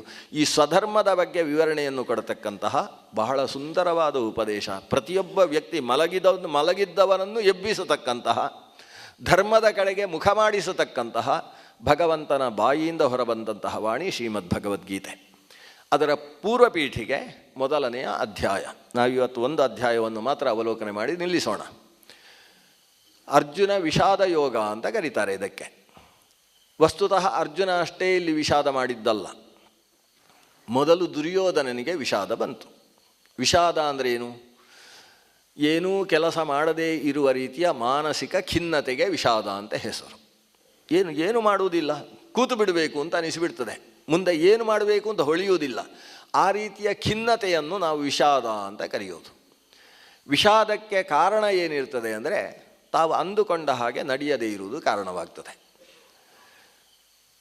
ಅಷ್ಟು ಮಾರ್ಕ್ ಬರಬೇಕು ಅಂತೇಳಿ ಬರೆದಿರ್ತಾರೆ, ಕೊನೆಗೆ ಆ ಪರೀಕ್ಷೆಯೇ ಕ್ಯಾನ್ಸಲ್ ಆಯಿತು ಅಂತಾದರೆ ವಿಷಾದ ಬರ್ತದೆ, ಕೊನೆಗೆ ಆತ್ಮಹತ್ಯೆ ಮಾಡ್ಕೋತಾರೆ. ಅಂದರೆ ನಾವು ಕೊಡುವ ವಿದ್ಯೆಯೇ ಹೀಗೆ ಅಂತ ಅರ್ಥ. ಅವರಿಗೆ ಹೇಗೆ ಬದುಕಬೇಕು ಅಂತ ನಾವು ಹೇಳಿಕೊಡಲಿಲ್ಲ, ಸಾಯುವುದು ಹೇಗೆ ಅಂತಲೇ ಹೇಳಿಕೊಟ್ಟದ್ದು. ಯಾಕಂದರೆ ಅಂಥ ನೀಟ್ ಪರೀಕ್ಷೆ ಬರೆದವರು ಸಾಯ್ತಾರೆ ಅಂತೇಳಿದರೆ ನೀಟಿಗೆ ಬೆಲೆ ಏನುಂಟಲ್ವಾ. ನಾವು ಓದಿಸುವುದರ ಹಿನ್ನೆಲೆಯಲ್ಲಿ ಓದಿದ್ದರಿಂದ ಅವರಿಗೆ ಬದುಕಿನ ಧರ್ಮ ಅರ್ಥ ಆಗಬೇಕೇ ಹೊರತು ಓದಿದ್ದು ಕೂಡಲೇ ಅದಕ್ಕೆ ಫಲ ಸಿಗಲಿಲ್ಲ ಅಂತೇಳಿದರೆ ಸಾಯುವ ಯೋಚನೆ ಮಾಡ್ತಾನೆ ಅಂತೇಳಿದರೆ ಆ ವಿದ್ಯಾರ್ಥಿ ಬದುಕಿ ಪ್ರಯೋಜನ ಇಲ್ಲ, ಸಾಯುವುದೇ ಒಳ್ಳೆಯದು. ಬದುಕುವ ರೀತಿಯಲ್ಲಿ ವಿದ್ಯೆಯನ್ನು ಹೇಳಿಕೊಡಬೇಕಾದದ್ದೇ ನಮ್ಮ ಸನಾತನ ಧರ್ಮ. ಬದುಕಿನ ವಿದ್ಯೆಯನ್ನು ಹೇಳಿಕೊಡ್ತಕ್ಕಂಥದ್ದು ಭಗವದ್ಗೀತೆ. ಆದ್ದರಿಂದ ವಿಷಾದವಾದರೆ, ಒಂದು ಬಾರಿ ವಿಷಾದ ಬಂದರೆ ಅದರ ಪರಿಣಾಮ ಏನಾಗಬೇಕು? ಗೆಲುವಾಗಬೇಕು. ಅರ್ಜುನನ ವಿಷಾದದಿಂದ ಗೆಲುವು ಬಂತು, ದುರ್ಯೋಧನನ ವಿಷಾದದಿಂದ ಎಲ್ಲರೂ ಸತ್ತರು. ಅವನು ಮಾತ್ರ ಸತ್ತದ್ದಲ್ಲ, ದೇಶವನ್ನೇ ಸಾಯಿಸಿದ. ಆದ್ದರಿಂದ ಇಲ್ಲಿ ಇದು ಅರ್ಜುನ ವಿಷಾದವು ಯೋಗವಾಯಿತು, ದುರ್ಯೋಧನನ ವಿಷಾದವು ರೋಗವಾಯಿತು. ಅದಕ್ಕೋಸ್ಕರ ಇದಕ್ಕೆ ಅರ್ಜುನ ವಿಷಾದ ಯೋಗ ಅಂತಲೇ ಹೆಸರು. ಇದೊಂದು ಯೋಗ. ಯೋಗ ಅಂದರೆ ಎತ್ತರವನ್ನು ಸಂಪಾದಿಸಿಕೊಡ್ತಕ್ಕಂಥದ್ದು. ಸಂಜಯ ಉವಾಚ ದೃಷ್ಟ್ವಾತು ಪಾಂಡವಾನೀಕಂ ವ್ಯೂಢಂ ದುರ್ಯೋಧನಸ್ತದಾ ಆಚಾರ್ಯಮುಪಗಮ್ಯ ಉಪಸಂಗಮ್ಯ ರಾಜಾವಚನಮಬ್ರವೀತ್. ದುರ್ಯೋಧನನನ್ನು ರಾಜ ಅಂತ ಸಂಬೋಧನೆ ಮಾಡ್ತಾರೆ ಈ ಶ್ಲೋಕದಲ್ಲಿ. ಅವನಿಗೆ ಕಿರೀಟ ಇಟ್ಟದ್ದು ಯಾರು ಅಂತ ಒಂದು ಪ್ರಶ್ನೆ ಉಂಟು. ಆದರೆ ಧೃತರಾಷ್ಟ್ರ ದುರ್ಯೋಧನ ಯುವರಾಜ ಅಂತ ಉದ್ಘೋಷಿಸಿದ್ದರಿಂದ ದುರ್ಯೋಧನನಿಗೆ ಒಂದು ರಾಜತ್ವ ಇದೆ. ರಾಜ ದುರ್ಯೋಧನ. ಅವನು ಸೀದಾ ತಮ್ಮ ಗುರುಗಳಾದಂತಹ ದ್ರೋಣಾಚಾರ್ಯರ ಹತ್ತಿರಕ್ಕೆ ಹೋದ. ಕಾರಣ ಏನು ಅಂತೇಳಿದರೆ ಅವನಿಗೆ ನಮ್ಮ ಇಲ್ಲಿಯ ಭಾಷೆಯಲ್ಲಿ ಹೇಳುವುದಾದರೆ ಮಂಡೆ ಬಿಸಿ ಆಗಿ ಹೋಗಿತ್ತು, ತಲೆ ಬಿಸಿ. ಯಾಕೆ ಅಂತೇಳಿದರೆ ದೃಷ್ಟ್ವಾತು ಪಾಂಡವಾನೀಕಂ, ಪಾಂಡವರ ಸೇನೆಯನ್ನು ನೋಡಿದ. ನಮ್ಮ ಸೇನೆ ಶಕಟವ್ಯೂಹದಲ್ಲಿ ಬದ್ಧ ಯುದ್ಧವಾಗಿ ನಿಂತಿದೆ, ಆದರೆ ಆ ಕಡೆಯ ಸೇನೆ ವಜ್ರ, ನಾವು ಜೀವನದಲ್ಲಿ ನೋಡದೇ ಇದ್ದ ವ್ಯೂಹ. ನಮ್ಮ ಗುರುಗಳಾದ ದ್ರೋಣಾಚಾರ್ಯರಿಗೂ ಬಹುಶಃ ಈ ವ್ಯೂಹದ ಪರಿಚಯ ಇಲ್ಲ. ಅಂಥ ದ್ರೋಣರ ಮುಂದೆಯೇ ಹೋಗಿ ಕೇಳಬೇಕು ಇದನ್ನು, ಹೇಗೆ ಇದನ್ನು ಗೆಲ್ಲುವುದು. ವ್ಯೂಢಂ ಪಾಂಡವಾನೀಕಂ ದೃಷ್ಟ, ವ್ಯೂಹದಲ್ಲಿ ಬದ್ಧವಾಗಿದ್ದಂತಹ ಪಾಂಡವಾನೀಕವನ್ನು, ಪಾಂಡವರ ಸೇನೆಯನ್ನು ನೋಡಿ ರಾಜ ದುರ್ಯೋಧನ ಹೆದರಿ ಬೆದರಿ ಬೆವರು ಸುರಿಸಿಕೊಂಡು ಆಚಾರ್ಯಂ ಉಪಸಂಗಮ್ಯ, ಗುರುಗಳಾದಂತಹ ದ್ರೋಣರ ಹತ್ರ ಹೋದ. ಯಾಕಂದರೆ ಅವನಿಗೆ ಇಡೀ ಸೇನೆಯಲ್ಲಿ ತುಂಬ ವಿಶ್ವಾಸ ಇರುವುದು ಕರ್ಣನಲ್ಲಿ, ಕರ್ಣ ಬಿಟ್ಟರೆ ದ್ರೋಣರಲ್ಲಿ. ಕರ್ಣನಲ್ಲಿ ವಿಶ್ವಾಸ ಇದೆ, ಆದರೆ ಕರ್ಣ ಪಾಪ ಯುದ್ಧಕ್ಕೆ ಬರಲಿಲ್ಲ, ಅವನು ಸತ್ಯಾಗ್ರಹ. ಭೀಷ್ಮ ಅನ್ನುವ ಹಳಬ ಎಲ್ಲಿಯ ತನಕ ಯುದ್ಧ ಮಾಡ್ತಾನೋ ಅಲ್ಲಿ ತನಕ ನಾನು ಕ್ಷೇತ್ರಕ್ಕೆ ಕಾಲಿಡುವುದಿಲ್ಲ ಅಂತ ಇಂಥವರೇ ಇವನ ಗೆಳೆಯರಿರುವುದು. ಅರ್ಧ ನದಿಯಲ್ಲಿ ಕೈ ಬಿಡುವವರೇ ಇರುವುದು ಇವನ ಗೆಳೆಯವರು. ಇಂಥ ಕರ್ಣ ಅಂತೂ ಅಲ್ಲಿಗೆ ಬರಲಿಲ್ಲ.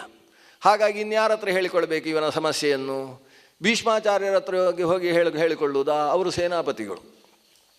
ಸೇನಾಪತಿಗಳಾದ ಅವರ ಮುಂದೆ ಹೇಳಿಕೊಳ್ಳುವುದಲ್ಲ, ನನಗೆ ಸೇನಾಪತಿಗಳಾದ ಅವರನ್ನು ಉಳಿಸಿಕೊಳ್ಳುವುದು ಈಗ ಮುಖ್ಯ ಆಗಿದೆ. ಈ ವಜ್ರಮುಖ ನೋಡಿ, ಆ ವಜ್ರಮುಖದ ಮುಂದೆ ಭೀಮ ಬೇರೆ ನಿಂತಿದ್ದಾನೆ. ಆ ಭೀಮನ ಮುಖ ನೋಡಿ ಥರಥರ ನಡುಗಿ ಹೋಗಿದ್ದಾನೆ. ಆದ್ದರಿಂದ ಬಲಂ ಭೀಮಾಭಿರಕ್ಷಿತಂ ಅಂತ, ಈ ಭೀಮಾಭಿರಕ್ಷಿತವಾದ ಈ ಸೇನೆಯ ಮುಂದೆ ಭೀಷ್ಮಾಭಿರಕ್ಷಿತವಾದ ಸೇನೆ ಹೇಗೆ ಉಳಿಯಬಲ್ಲದು ಅಂತ ಅವನಿಗೆ ತಲೆ ಒಂದು ರೀತಿಯಲ್ಲಿ ಬಿಂಗ್ರಿಯಾಗಿ ಹೋಗಿದೆ. ಆ ಸ್ಥಿತಿಯಲ್ಲಿ ಆತ ರಾಜ ವಚನಮಬ್ರವೀತ್, ಮಾತಾಡ್ತಾನೆ. ಏನು ಹೇಳ್ತಾನೆ ಗೊತ್ತು? ನೀವು ಆಚಾರ್ಯರು ಹೌದು, ಆದರೆ ಪಾಂಡುಪುತ್ರರಿಗೆ ಆಚಾರ್ಯರು. ಶುರು ಮಾಡುವುದು ಹೀಗೆ. ಇವನಿಗೆ ಇನ್ನೊಬ್ಬರ ಹತ್ರ ಮಾತಾಡುವಾಗಲೇ ಕೆಲವರಿಗೆ ಮಾತಾಡುವುದು ಹಾಗೆ ಚುಚ್ಚಿ ಮಾತಾಡುವುದೇ. ಪಶ್ಯೈತಾಂ ಪಾಂಡುಪುತ್ರಾಣಾಂ ಆಚಾರ್ಯ, ಪಾಂಡುಪುತ್ರರ ಆಚಾರ್ಯರೇ, ಮಹತೀಂ ಚಮೂಂ ಏತಾಂ ಪಶ್ಯ, ಈ ದೊಡ್ಡ ಸೇನೆಯನ್ನು ಒಮ್ಮೆ ನೋಡು. ಯಾರು ಗೊತ್ತೋ ಇದನ್ನು ಇಂಥ ವ್ಯೂಹ ರಚಿಸಿದ್ದು? ಅಸಾಮಾನ್ಯ ವ್ಯೂಹ. ನೀವು ಜೀವನದಲ್ಲಿ ನೋಡಿದ್ದೀರೋ ಇಲ್ಲೋ ಇಂಥ ವ್ಯೂಹವನ್ನು? ವ್ಯೂಢಾಂ ದ್ರುಪದ ಪುತ್ರೇಣ, ಸಾಮಾನ್ಯ ಅಲ್ಲವ, ತವ ಶಿಷ್ಯೇಣ, ನೀವೇ ಪಾಠ ಹೇಳಿದ್ದು, ನೀವೇ ಪಾಠ ಹೇಳಿ ಕಳಿಸಿರ್ತಕ್ಕಂತಹ. ನೀವು ಒಂದು ಬಾರಿ ಪಾಠ ಹೇಳಿದರೆ ಸಾಕು, ಅವನು ಧೀಮಾನ್, ಒಂದು ಬಾರಿ ಹೇಳಿದ್ದನ್ನು ಗಟ್ಟಿ ಮನಸ್ಸಿನಲ್ಲಿ ಇಟ್ಟುಕೊಳ್ಳತಕ್ಕಂತಹ ಏಕಸಂತ್ಯಗ್ರಾಹಿ ಆತ. ಅಂತಹ ತವ ಶಿಷ್ಯೇಣ ಧೀಮತ ದ್ರುಪದ ಪುತ್ರೇಣ ವ್ಯೂಢಾಂ, ಬೇಕು ಅಂತ ತವ ಶಿಷ್ಯೇಣ ಅಂತ ಅಷ್ಟೇ ಹೇಳುವುದಿಲ್ಲ, ದ್ರುಪದ ಪುತ್ರೇಣ ಅಂತ ಸೇರಿಸ್ತಾನೆ. ದೃಪದ ಪುತ್ರನಾದ ದೃಷ್ಟದ್ಯುಮ್ನ ಆ ಕಡೆಯ ಸೇನಾಧಿಪತಿ ಅರ್ಜುನ, ಅವನಿಗೆ ಆದೇಶ ಕೊಟ್ಟ. ದೃಷ್ಟದ್ಯುಮ್ನ ವ್ಯೂಹವನ್ನು ರಚಿಸಿದ್ದಾನೆ. ಇಂಥ ನಿನ್ನ ಶಿಷ್ಯನೇ ರಚಿಸಿರ್ತಕ್ಕಂಥ ವ್ಯೂಹವನ್ನು ನೋಡು. ಇವರ ಕಣ್ಣು ತೇವಗೊಳ್ಳುತ್ತಂತೆ. ನನ್ನ ಶಿಷ್ಯ ರಚಿಸಿದ ವ್ಯೂಹ, ಒಂದು ಸಂತೋಷ. ಶಿಷ್ಯರಿಂದ ಪರಾಜಯವನ್ನು ಬಯಸಬೇಕು ಅಂತ ಒಂದು ಗಾದೆ ಉಂಟು, ಶಿಷ್ಯಾದಿಚ್ಛೇತ್ ಪರಾಜಯ ಅಂತ. ಶಿಷ್ಯ ಇಂಥ ವ್ಯೂಹ ರಚಿಸಿದ್ದಾನೆ, ಖುಷಿ. ಆದರೆ ದೃಪದ ಪುತ್ರೇಣ ಅಂತ ಹೇಳಿದಾಗ ಮೈ ಬಿಸಿ, ಖುಷಿ ಬೇರೆ ಬಿಸಿ ಬೇರೆ. ಯಾಕಂದರೆ ದೃಪದ ಅಂತ ಹೇಳಿದ ಕೂಡಲೇ ಮೈ ಯಾವತ್ತೂ ಬಿಸಿ ಆಗುತ್ತೆ. ದ್ರೋಣರು ಈ ಹಸ್ತಿನಪುರಕ್ಕೆ ಬಂದು ಸೇರಿಕೊಂಡದ್ದೇ ದೃಪದನನ್ನು ಸಾಯಿಸಬೇಕು ಅಂತೇಳಿ ಬಂದದ್ದು. ಅದಕ್ಕೆ ತನ್ನ ಶಿಷ್ಯರ ಮೂಲಕವೇ ದೃಪದನನ್ನು ಹೆಡೆಮುರಿ ಕಟ್ಟಿಸಿ ಅವನನ್ನು ಅರ್ಧರಾಜ್ಯ ನನ್ನದು ಅಂತ ಮಾಡಿ ಏನೋ ಎಡವಟ್ಟು ಹಿಂದೆ ಮಾಡಿದ್ದೆಲ್ಲ ಕಥೆ ಕೇಳಿದ್ದೇವೆ ನಾವು.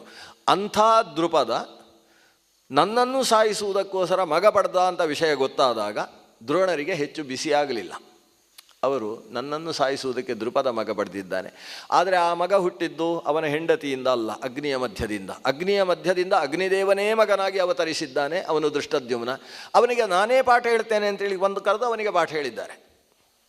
ಇವರ ಮುಂದೆ ಅವನಿಗೆ ಗದಾ ಯುದ್ಧವೇ ಹೇಳಿಕೊಡಬೇಕಾದ್ರೆ ನನಗೆ ಹೊಡಿ ಅಂತೇಳಿ ಅವರ ಹತ್ರ ಹೊಡಿಸಿಕೊಂಡು ಅವನಿಗೂ ಹೊಡೆದು ಪಾಠವನ್ನು ಹೇಳಿಕೊಟ್ಟಿದ್ದಾನೆ ಗುರು ದ್ರೋಣ. ಅಂತಹ ಗುರುದ್ರೋಣರ ಶಿಷ್ಯನಾದ ದೃಷ್ಟದ್ಯುಮ್ನ ದೃಪದ ಪುತ್ರ. ಆ ದೃಪದ ಪುತ್ರ ರಚಿಸಿರ್ತಕ್ಕಂಥ ವ್ಯೂಹ, ವ್ಯೂಢಾಂ ದೃಪದ ಪುತ್ರೇಣ, ಅವರಿಂದ ರಚಿತವಾದ ವ್ಯೂಹವನ್ನು ಒಂದು ಸಲ ನೋಡು ಹೇಗಿದೆ. ಪಾಂಡುಪುತ್ರಾಣಾಂ ಮಹತೀಂ ಚಮೂಂ. ನೀನು ಪಾಂಡುಪುತ್ರಾಣಾಂ ಆಚಾರ್ಯ ಅಂತ ಬೇಕಾದರೂ ಅನ್ಯಾಯ ಮಾಡಿ, ಅಥವಾ ಪಾಂಡುಪುತ್ರಾಣಾಂ ಮಹತೀಂ ಚಮೂಂ ಆಚಾರ್ಯ ಪಶ್ಯ, ಒಂದು ಸಲ ನೋಡು. ದ್ರೋಣರು ತೆರೆದ ಕಣ್ಣಿನಿಂದ ಒಮ್ಮೆ ವ್ಯೂಹ ನೋಡ್ತಾರೆ. ಈತನಿಗೆ ಸಿಕ್ಕಾಬಟ್ಟೆ ಹೆದರಿದ್ದಾನೆ ಎನ್ನುವುದು ಅರ್ಥ ಆಗ್ತದೆ. ಮೆಲ್ಲ ಅವನ ಮೈ ಮೇಲೆ ತನ್ನ ಕೈ ಹಾಕಿ ಅವನ ಬೆನ್ನು ಸವರ್ತಾರೆ ದ್ರೋಣರು. ಅಷ್ಟು ಹೊತ್ತಿಗೆ ದುರ್ಯೋಧನ ದ್ರೋಣರಿಗೆ ಒಂದಷ್ಟು ಬುದ್ಧಿ ಹೇಳ್ತಾನೆ. ನಿಮಗೆ ಸ್ವಲ್ಪ ಸೈನ್ಯ ಎಲ್ಲ ಹೇಗಿದೆ ಅಂತ ನಿಮ್ಗೆ ಗೊತ್ತಿಲ್ಲ, ಯಾಕಂದ್ರೆ ನನ್ನ ಬೆನ್ನು ಸವರಿ ಸಮಾಧಾನ ಮಾಡುವುದಕ್ಕೆ ಹೊರಟಿದ್ದೀರಿ. ಇದು ಅಷ್ಟು ಸುಲಭದ ವಿಷಯ ಅಲ್ಲ, ಸ್ವಲ್ಪ ಅರ್ಥ ಮಾಡಿಕೊಳ್ಳಿ. ಅವರ ಕಡೆಗೆ ಎಂಥೆಂಥವರಿದ್ದಾರೆ ನೋಡಿ, ನಮ್ಮ ಕಡೆಗೆ ಯಾರಿದ್ದಾರೆ ನೋಡಿ ಅಂತ ಹೆಸರು ಹೇಳುವುದಕ್ಕೆ ಶುರು ಮಾಡ್ತಾನೆ. ಹೆಸರು ಹೇಳುವಾಗ ಆ ಕಡೆಯಿಂದ 17 ಹೆಸರು ಹೇಳ್ತಾನೆ, ಈ ಕಡೆಯಿಂದ 7 ಹೆಸರು ಹೇಳ್ತಾನೆ. ಮಹಾಭಾರತದ ಪ್ರಕಾರ 8 ಹೆಸರಿದೆ. ಸೌಮದತ್ತಿ ತಥೈವಚ ಅಂತ ನಮ್ಮ ಪಾಠ. ಇಲ್ಲಿ ಸೌಮದತ್ತಿ ಬೃಹದ್ರಥ ಜಯದ್ರಥ, ಸೌಮದತ್ತಿರ್ ಜಯದ್ರಥ ಅಂತ ಮಹಾಭಾರತದ ಪಾಠ. ನಮ್ಮ ಕಡೆಗೆ ಇಷ್ಟೇ ಜನ, ಭವಾನ್ ಭೀಷ್ಮಶ್ಚ ಕರ್ಣಶ್ಚ ಅಶ್ವತ್ಥಾಮ ವಿಕರ್ಣಶ್ಚ. ಹೆಚ್ಚು ಜನ ಇಲ್ಲ, ಲೆಕ್ಕ ಹಾಕಿದರೆ 7 ಜನ. ಜಯದ್ರಥ ನನ್ನ ಒಬ್ಬ ಭಾವ ಇದ್ದಾನೆ, ಅವನನ್ನು ಸೇರಿಸಿದರೆ 8 ಜನ. ಇಷ್ಟು ಅನ್ಯೇಚ ಬಹವೋ ವೀರಾಹ ಮದರ್ಥೇ ತ್ಯಕ್ತ ಜೀವಿತ. ಇನ್ನು ಉಳಿದ ತುಂಬ ವೀರರಿದ್ದಾರೆ, ಆದರೆ ನನಗೋಸ್ಕರ ಸಾಯಲಿಕ್ಕೆ ಬಂದವರವರೆಲ್ಲ. ಆ ಕಡೆಯಿಂದ ಹಾಗಲ್ಲ, ಭೀಮಾರ್ಜುನ ಸಮಾಯುಧಿ. ನಾನು ಒಬ್ಬೊಬ್ಬರನ್ನು ನೋಡಿದರೂ ಕೂಡ ಒಬ್ಬ ಭೀಮನ ಹಾಗೆ ಕಾಣಿಸ್ತಾನೆ, ಒಬ್ಬ ಅರ್ಜುನನ ಹಾಗೆ ಕಾಣಿಸ್ತಾನೆ. ಅಂಥ ಅತಿರಥ ಮಹಾರಥಿಗಳೆಲ್ಲ ಆ ಕಡೆಯ ಸೈನ್ಯದಲ್ಲಿ ಸೇರಿದ್ದಾರೆ. ಈಗ ನಮ್ಮ ಸೈನ್ಯ ಏನೋ ದೊಡ್ಡದಿರ್ಬೋದು ಆಚಾರ್ಯ ದ್ರೋಣರೇ, ಆದರೆ ಸಾಕಾಗಲಿಕ್ಕಿಲ್ಲ. ಅಪರ್ಯಾಪ್ತಂ ತದಸ್ಮಾಕಂ ಬಲಂ ಭೀಷ್ಮಾಭಿರಕ್ಷಿತಂ ಪರ್ಯಾಪ್ತಂತ್ವಿದಮೇ ತೇಷಾಂ ಬಲಂ ಭೀಮಾಭಿರಕ್ಷಿತಂ. ಭಗವದ್ಗೀತೆಯಲ್ಲಿ ಬಹಳ ಚರ್ಚೆಗೆ ಗ್ರಾಸವಾದಂತಹ ಒಂದು ಶ್ಲೋಕ ಇದು. ದುರ್ಯೋಧನ ದ್ರೋಣರಲ್ಲಿ ಹೇಳುವ ಶ್ಲೋಕ. ಇದಕ್ಕೆ ಏನು ಅರ್ಥ ಮಾಡಬೇಕು ಅಂತಲೇ ಸಮಸ್ಯೆ. ಕೆಲವೆಲ್ಲ ಭಾಷೆ ಹಾಗೇ ಇರ್ತದೆ, ಅದಕ್ಕೆ ನಾವು ಯಾವ ಜಾಗದಲ್ಲಿ ನಿಂತು ನೋಡ್ತೇವೆ ಅದಕ್ಕೆ ಅದು ಅರ್ಥ ಆಗ್ತದೆ. ಈಗ ನಾನು ಯಾವುದೋ ಒಂದು ಸಂಗೀತದ ಕಾರ್ಯಕ್ರಮ ನಡೀತು, ಸಂಗೀತ ಆದ ಮೇಲೆ ಕೂತವ್ರು ಹೇಳ್ತಾರೆ, ನನಗೆ ಸಂಗೀತ ಕೇಳಿ ತೃಪ್ತಿಯೇ ಆಗಲಿಲ್ಲ ಅಂತ ಹೇಳ್ತಾರೆ. ಇದನ್ನು ಏನು ಅಂತ ಅರ್ಥ ಮಾಡಿಕೊಳ್ಳೋದು? ಇವರ ಸಂಗೀತ ಕೇಳಿ ತೃಪ್ತಿ ಆಗಲಿಲ್ಲ ಅಂದರೆ ಸರಿಯಾಗಿ ಸಂಗೀತವೇ ಹೇಳಲಿಲ್ಲ ಅಂತ ಅರ್ಥ ಮಾಡೋದು, ಅಥವಾ ಸಂಗೀತ ಇನ್ನಷ್ಟು ಕೇಳಬೇಕು ಅಂತಿತ್ತು, ಅಷ್ಟು ಚಂದ ಹೇಳಿದ್ದಾರೆ, ಹಾಗಾಗಿ ಕೇಳಿದರೆ ತೃಪ್ತಿಯೇ ಆಗುವುದಿಲ್ಲ ಅಂತ ಅರ್ಥ ಮಾಡೋದು. ಈ ಕೆಲವು ಭಾಷೆ ಹೀಗಿರ್ತದೆ. ಅದಕ್ಕೆ ಏನು ಅರ್ಥ ಮಾಡಬೇಕು? ವಿರುದ್ಧವಾದ 2 ಅರ್ಥಗಳನ್ನು ಕೊಡ್ತಕ್ಕಂಥ ಶಬ್ದಗಳಿರ್ತವೆ. ಆ ರೀತಿಯ ಶಬ್ದದ ರಾಶಿ. ಸಂಸ್ಕೃತದಲ್ಲಂತೂ ಸಹಸ್ರಾರು ಶಬ್ದಗಳು ಆ ರೀತಿ ಇರ್ತವೆ. ಅದನ್ನು ಒಂದು ಅರ್ಥದಲ್ಲಿ ನೋಡಿದರೆ ಆ ಕಡೆ ಅರ್ಥ ಹೊಂದುತ್ತೆ, ಇನ್ನೊಂದು ಕಡೆ ನೋಡಿದರೆ ಬೇರೆ ಅರ್ಥ. ಅಪರ್ಯಾಪ್ತಂ ತದಸ್ಮಾಕಂ ಬಲಂ ಭೀಷ್ಮಾಭಿರಕ್ಷಿತಂ. ದುರ್ಯೋಧನ ಹೊರನೋಟದ ಅರ್ಥ ಏನು ಗೊತ್ತೋ? ನಮ್ಮ ಭೀಷ್ಮನಿಂದ ಅಭಿರಕ್ಷಿತವಾದ ನಮ್ಮ ಸೇನೆ ಇದೆ ಅಲ್ವಾ, ಅದು ಅಪರ್ಯಾಪ್ತವಾಗಿದೆ. ಪರ್ಯಾಪ್ತ ಅಂದರೆ ಸ್ವಲ್ಪ ಅಂತ ಅರ್ಥ. ಇದು ಸ್ವಲ್ಪ ಅಲ್ಲ, ಅಪರ್ಯಾಪ್ತ. ಎಲ್ಲಿ ನೋಡಿದರೂ ನಮ್ಮ ಸೇನೆ ಅಪರ್ಯಾಪ್ತವಾಗಿದೆ. ಭೀಷ್ಮರಿಂದ ಅಭಿರಕ್ಷಿತವಾದ ನಮ್ಮ ಸೇನೆ. ಕೌರವರ ಪಾಂಡವರ ಸೇನೇನು? ಪರ್ಯಾಪ್ತಂ. ಅದಿಷ್ಟೇ ಪರ್ಯಾಪ್ತ, ಇಷ್ಟೇ. ಪರ್ಯಾಪ್ತಂತ್ವಿದಂ ಏತೇಷಾಂ ಬಲಂ ಭೀಮಾಭಿರಕ್ಷಿತಂ. ಆ ವಜ್ರವ್ಯೂಹದ ಮುಂಭಾಗದಲ್ಲಿ ಭೀಮ ನಿಂತು ಅದನ್ನು ರಕ್ಷಣೆ ಮಾಡ್ತಾ ಇದ್ದಾನಲ್ಲ, ಆ ಭೀಮಾಭಿರಕ್ಷಿತವಾದ ಸೇನೆ ನೋಡಿ ಅಷ್ಟೇ ಇರುವುದದು. ನಮ್ಮದನ್ನು ಇಷ್ಟೊಂದು ಇದೆ. ಇದು ಒಂದು ರೀತಿಯ ಆತ್ಮವಿಶ್ವಾಸದ ಮಾತಾಗ್ತದೆ. ಆದರೆ ಅವ ಆತ್ಮವಿಶ್ವಾಸದಿಂದ ಬಂದವ ಅಲ್ಲ, ಅವ ದುಃಖಿಸ್ತಾ ಬಂದವ. ಆದ್ದರಿಂದಲೇ ಇದು ಏನು ಅರ್ಥ ಹೇಳುತ್ತೆ ಅಂದರೆ, ಅಪರ್ಯಾಪ್ತಂ ತದಸ್ಮಾಕಂ ಬಲಂ ಭೀಷ್ಮಾಭಿರಕ್ಷಿತಂ.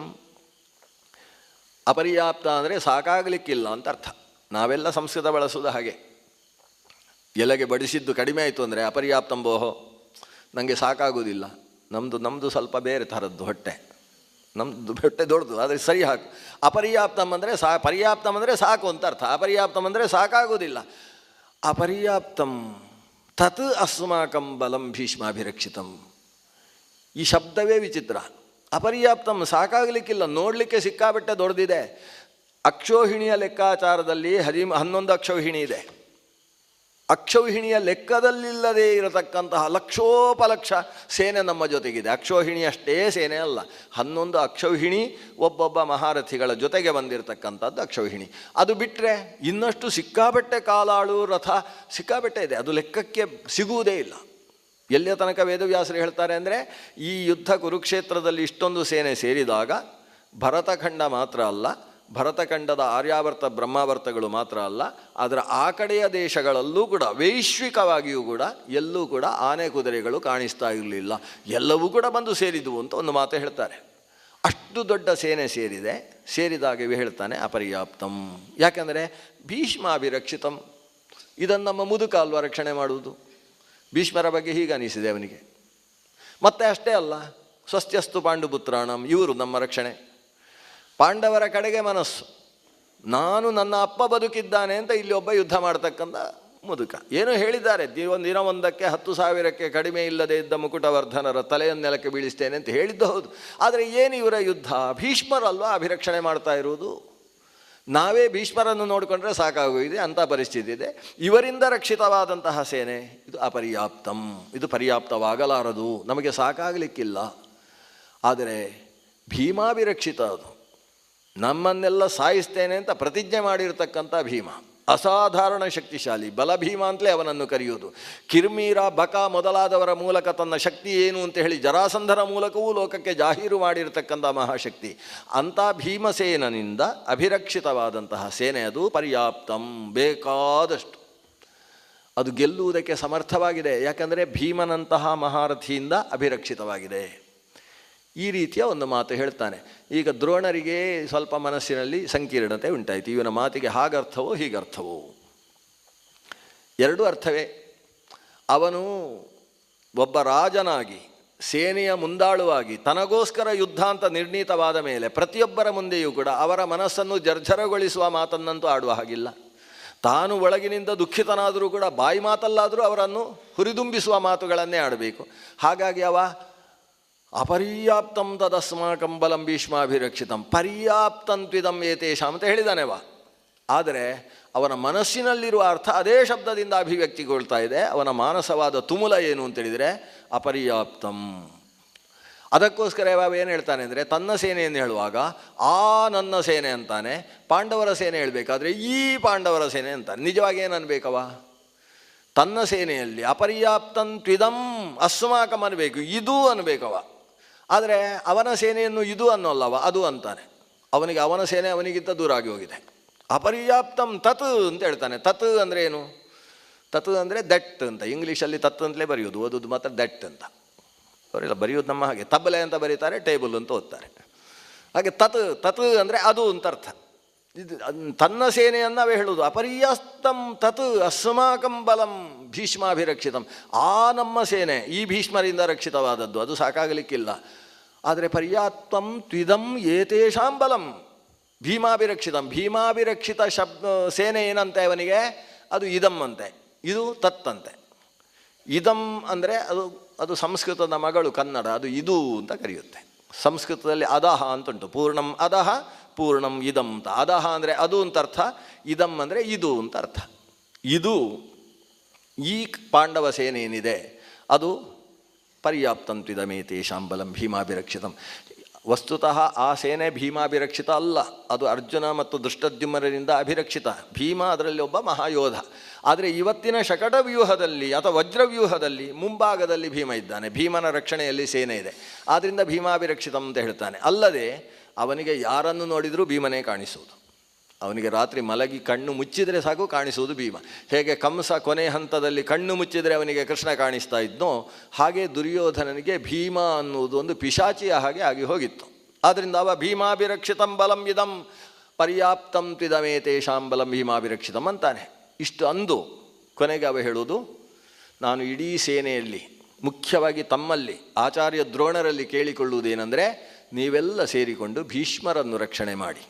ಅಯನೇಷು ಚ ಸರ್ವೇಷು ಯಥಾಭಾಗಂ ಅವಸ್ಥಿತಾಃ ಭೀಷ್ಮಮೇವಾಭಿರಕ್ಷಂತು ಭವಂತಃ ಸರ್ವ ಏವ ಹಿ. ನಿಮ್ಮಲ್ಲಿ ಪ್ರತಿಯೊಬ್ಬರೂ ಕೂಡ ಮಹಾಶಕ್ತಿಗಾರರು, ಬಿಲ್ಗಾರರು, ಕತ್ತಿ ಹಿಡಿದು ಹೋರಾಡುವವರು ಎಲ್ಲರೂ ಭೀಷ್ಮನ ರಕ್ಷಣೆಗೆ ಪ್ರಥಮ ಪ್ರಾಧಾನ್ಯವನ್ನು ಕೊಡಿ. ಭೀಷ್ಮ ಒಬ್ಬ ರಕ್ಷಿತನಾದರೆ ನಮ್ಮ ಸೈನ್ಯ ಪೂರ್ತಿ ರಕ್ಷಿತವಾದ ಹಾಗೆ. ಅದನ್ನು ಭೀಷ್ಮರ ರಕ್ಷಣೆ ನಮ್ಮದು ಮುಖ್ಯ ಕರ್ತವ್ಯ ಆಗಬೇಕು. ಪಾಪ ವಯಸ್ಸಾಗಿದೆ ಭೀಷ್ಮರಿಗೆ, ಆದ್ದರಿಂದ ಎಲ್ಲರೂ ಅವರನ್ನು ನೋಡಿಕೊಳ್ಳಬೇಕು. ಇಷ್ಟು ಹೇಳಿದಾಗ ಭೀಷ್ಮರಿಗೆ ಗೊತ್ತಾಯಿತು, ನನ್ನ ಮೊಮ್ಮಗನ ತಲೆ ಬಿಸಿಯಾಗಿದೆ ಅಂತ ಗೊತ್ತಾಯಿತು. ಅವನು ಗುರುದ್ರೋಣರಲ್ಲಿ ಮಾತಾಡುವ ಸ್ಥಿತಿಯಲ್ಲೇ ಅರ್ಥ ಆಯಿತು. ಅವನನ್ನು ಎಬ್ಬಿಸುವುದಕ್ಕೋಸ್ಕರ ಭೀಷ್ಮರು ಒಂದು ಶಂಖಘೋಷ ಮಾಡಿದರು.